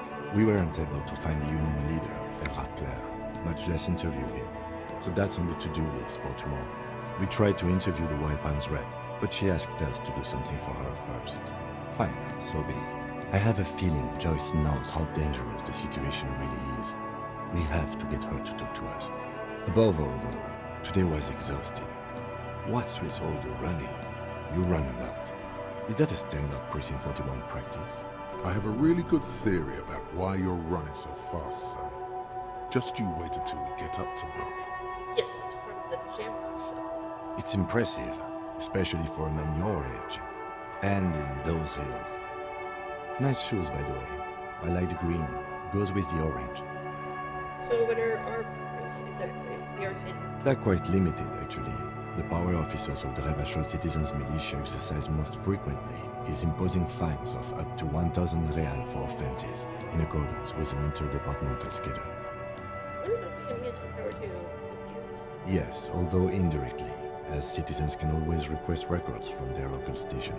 Officers of the RCM have been known to take bribes of less than the prescribed fine amount. It undermines trust in the RCM. The RCM's primary role is to ensure safety. We are not really supposed to play any part in the economic structure of Rebachol. Okay, what else? We can arrest people, of course, but rather than bringing someone in directly, it's preferable to serve a station call slip.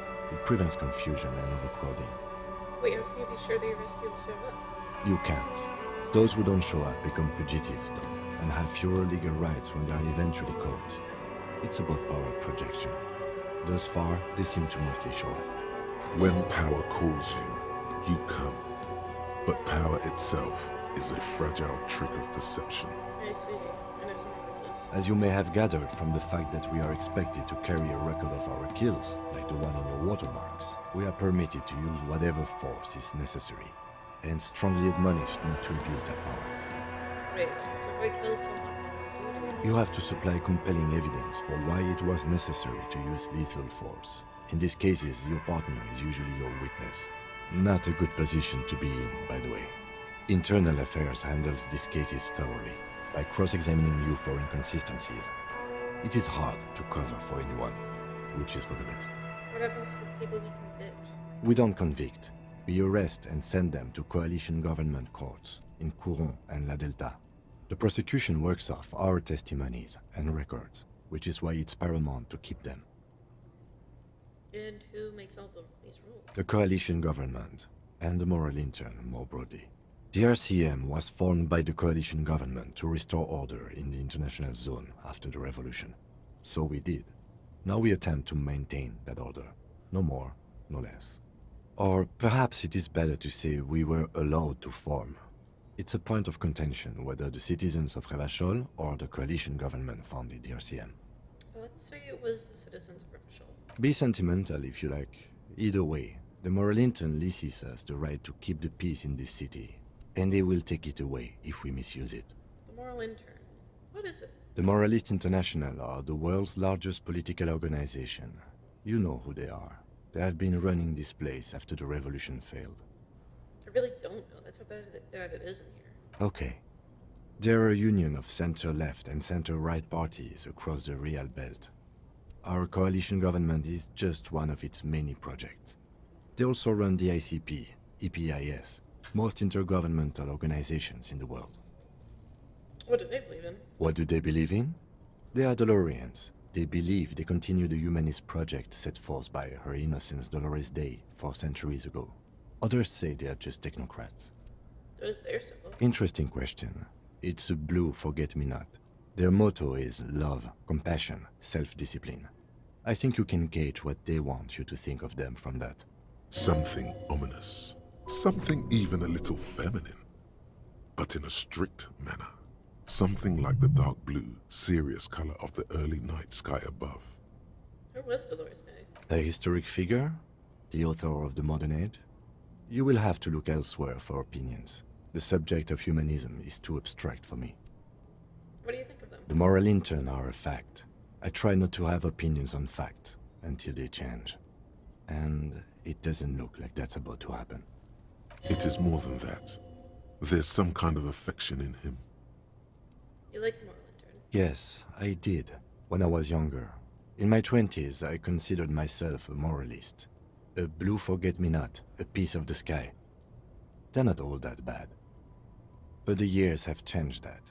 I don't know what I believe in now. No, I believe in the RCM. That's enough for me. I have an opinion on the Moral Intern. Do you?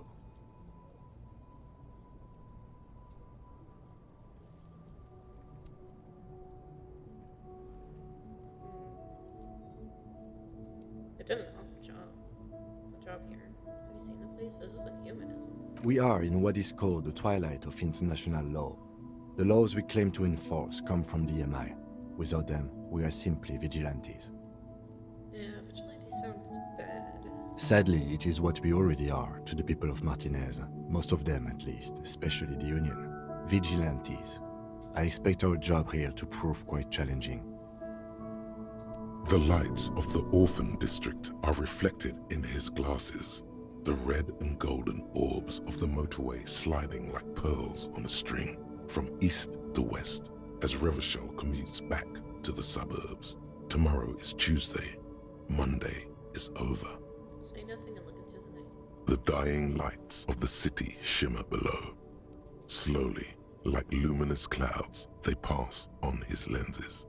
The lieutenant looks at his slim cigarette, contemplating the next drag.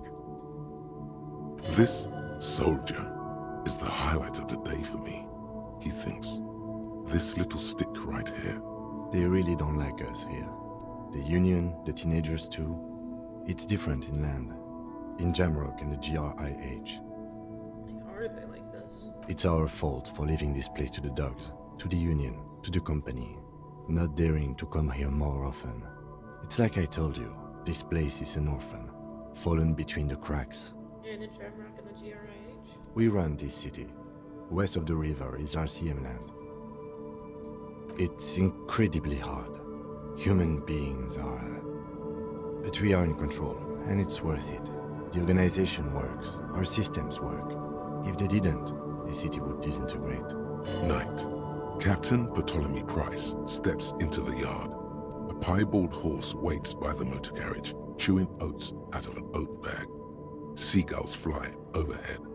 The sky is black. Captain Price wears a black suit and a standard patrol coat. As he mounts the horse to head home, rows of houses on either side, hunching over the sidewalks, and Precinct 41 with its dome roof growing distant. Around him, The streets are silent. A kid on the corner waves at the captain as he takes the turn on Petition and Main. The horse neighs. The captain nods back. Thanks, kid, he thinks. He's grateful. I hope our investigation will improve the situation here. At least do some good. Me too. But I wouldn't count on any drastic changes in our lifetimes.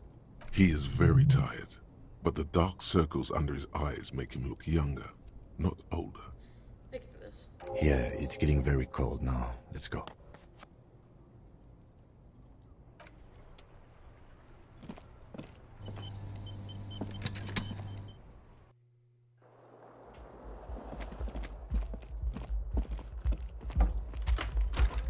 See you in the morning.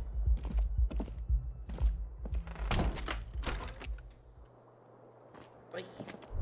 Okay, I think I'm gonna end it right here. Save.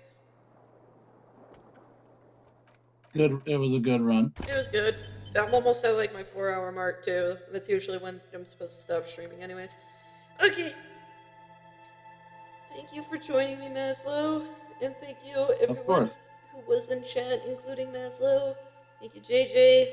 Thank you, Charlie, for coming in. And thank you for subscribing as well. I really like this game. I hope everyone gets a chance to play this game whenever they can.